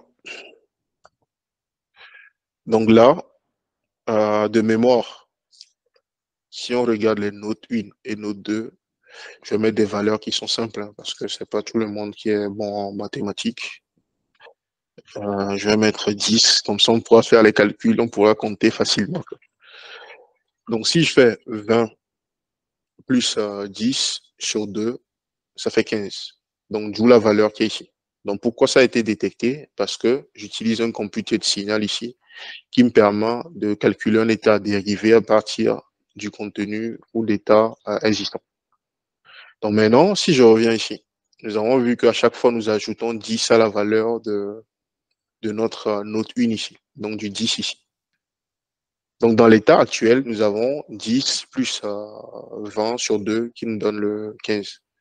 Donc lorsque je vais exécuter maintenant cette fonction, ce qui va se passer, nous allons mettre à jour le contenu de ce carton. Donc ça veut dire que ça va faire la valeur actuelle du carton qui est égale à 10 plus 10. Ça va me donner 20, 20 plus 20, ça fait 40 sur 2, ça va me donner 20. Donc je m'attends à ce que lorsque je clique sur ci, j'ai la valeur 20 comme moyenne ici. Donc je fais ça, donc j'ai la valeur 20. Donc lorsque je vais encore cliquer, ça veut dire que actuellement j'ai déjà 20 ici. Donc 20 plus 10, ça fait 30. 30 plus 20, ça fait 50 sur 2, ça va donner 25. Donc la moyenne, ça va faire 25. Donc ainsi de suite. Donc vous allez voir l'intérêt de ça, c'est que j'arrive à dériver des états facilement, sans faire des gymnastiques ici. Donc c'est l'intérêt des signaux, c'est que ça vous permet de faire des choses réactives. Et vous voyez que réactive. Pourquoi? Vous allez voir que mon interface réagit. Mon interface ici, qui est la moyenne, réagit à chaque fois que je fais ces modifications. Et ça de façon très simple. Donc, il suffit de comprendre la façon dont fonctionnent les computibles, comment créer un signal et comment récupérer sa valeur. Et là, vous pouvez facilement utiliser les signes. Donc, voilà, un peu présenté. J'ai essayé de le faire rapidement, les signaux. Du coup, pourquoi je vous parle de ça? Parce que l'intitulé de la formation, c'est Initiation Angular V16 ou V17+. Donc, l'idée, c'est de vous permettre en même temps de profiter des nouveautés de Angular. Donc, vous avez vu tout à l'heure que nous avons, si je reviens dans notre code ici, je vais présenter ça rapidement et puis on va revenir dessus dans la prochaine. On va débuter peut-être la prochaine section avec ça, avec les inputs signaux, les inputs signaux plutôt. Nous avons vu tout à l'heure que pour pouvoir créer un composant, nous avons créé un composant qui s'appelait test3, component comme ça. Et si je regarde rapidement son comportement, je vais désactiver le require ou pas pour pouvoir présenter rapidement ce que je veux dire. Je vais faire un test simple. Je vais faire un test simple. Du coup, je vais ajouter un nouveau input ici. Déjà, j'ai parlé de la primitive des signaux pour vous introduire cela. Mais il faut noter que à partir de la version 17 d'Angular, il y a un switch de la façon de créer les inputs, les outputs et tout ça. Donc, du coup, le switch, c'est quoi? C'est que on passe de l'ancienne façon de faire qui est basée sur l'utilisation des déclarateurs que nous avons vus vers une nouvelle façon de faire qui n'est pas basée sur l'utilisation des déclarateurs. C'est-à-dire que Angular tend vers une façon de faire qui est plus fonctionnelle, puis une façon de faire qui est basée sur l'utilisation des classes. Donc, les décorateurs, pour ceux qui connaissent un peu du Python, vous allez voir que ou même en PHP, ça se fait, les décorateurs sont utilisés pour étendre des classes ou pour modifier le comportement des classes ou des méthodes d'une classe. Donc, c'est lié à l'utilisation des classes. Donc, depuis un moment, Angular est en train de faire une transition vers une approche très fonctionnelle qui est basée sur l'utilisation des fonctions, de l'utilisation de cette nouvelle façon de faire. Donc, ce que je vais faire, je vais m'arrêter ici pour ne pas vous embrouiller. La prochaine fois, vous allez voir que nous allons juste remplacer nos inputs que nous avons avec le déclarateur, avec ça. Et tout ce que nous avons va marcher tel quel, à la seule différence qu'au lieu d'appeler dans nos templates des valeurs comme on le faisait jusque-là, on va utiliser cette notation, qui est la notation des signaux. Donc voilà, introduite rapidement les signaux et nous allons entrer dans la prochaine session. On va plus faire quelques tests pour vous permettre de comprendre cela et vous allez voir que c'est très simple à utiliser, c'est-à-dire que vous savez comment créer un signal et lorsqu'on vous dit qu'une valeur ou qu'une propriété contient un signal, pour pouvoir accéder à la valeur dans le template, il suffit de faire ça. Et si vous voulez faire des manipulations dessus, libre à vous de le faire comme vous le souhaitez. Si c'est une modification en fonction de l'état actuel, vous utilisez le update. Ou une modification en fonction une modification que vous voulez remplacer sur le contenu du signal, vous procédez de cette façon. Donc, voilà de façon générale ce que j'avais à partager avec vous pour cette pour cette troisième session. Donc, je vais juste restaurer le code avant qu'on ne se sépare. OK, donc je vais juste pousser cela également rapidement. Donc, pendant que je pousse là, si vous avez des questions, vous pouvez les poser. Et voilà de façon générale ce que j'avais à partager avec vous. Merci. Merci beaucoup, monsieur Siongon. Si vous avez des questions, n'hésitez pas à lever la main et activer votre micro pour poser directement vos questions au conférencier. Ou si vous voulez, vous pouvez aussi écrire dans le chat. Comme ça, il pourra y répondre. Oui, Mamadou, allez-y. Bonsoir. Bonsoir, bonjour, ou Amadou. Donc, si je comprends bien, donc les signaux permettent de faire tout ce que font NGRX. Pas NGRX. En fait, il y a une différence entre NGRX, j'ai écrit ça dans ici. Donc, il y a une différence entre NGRX, c'est différent de RIS-JS. Il y a une différence entre les deux. Donc, RIS-JS, c'est ce qui vous permet de faire de la programmation réactive. Donc, le RIS-JS, ça veut dire Reactive Extension for JavaScript. Donc, ça vous permet de faire un peu de la programmation réactive. Mais c'est différent de NGRX. NGRX, ça vous permet de gérer l'état de votre application. Donc, c'est une librairie de gestion d'état. C'est ce qu'on appelle par abus RIDOS, qui se base sur le principe du RIDOS. Gestion donc on parle d'état ou gestion de state et tout ça. Donc lorsqu'on vous parle de store et tout ça, c'est de NGRX qu'on vous fait. Donc il faut faire la différence entre les deux. Donc NGRX se base sur la majorité de ces choses sur RIJS. Et il y a une différence entre les deux. Donc, et puis les signaux ne permettent pas de faire tout ce que RIJS permet de faire. Parce que RIJS est plus puissant que les signaux. C'est que les signaux facilitent la programmation réactive. Mais pour des choses compliquées, comme combiner des flux, c'est deux façons de faire différentes.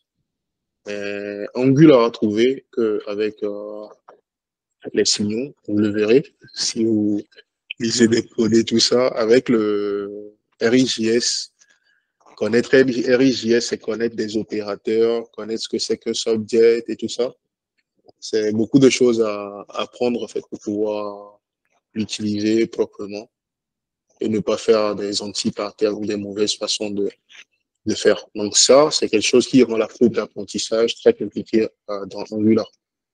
Donc ce que l'équipe essaie de faire, c'est de faciliter la tâche aux personnes qui arrivent nouvellement sur le framework, d'où l'introduction des signaux et qui est en train d'être adopté par la majorité des frameworks, à l'exception de React.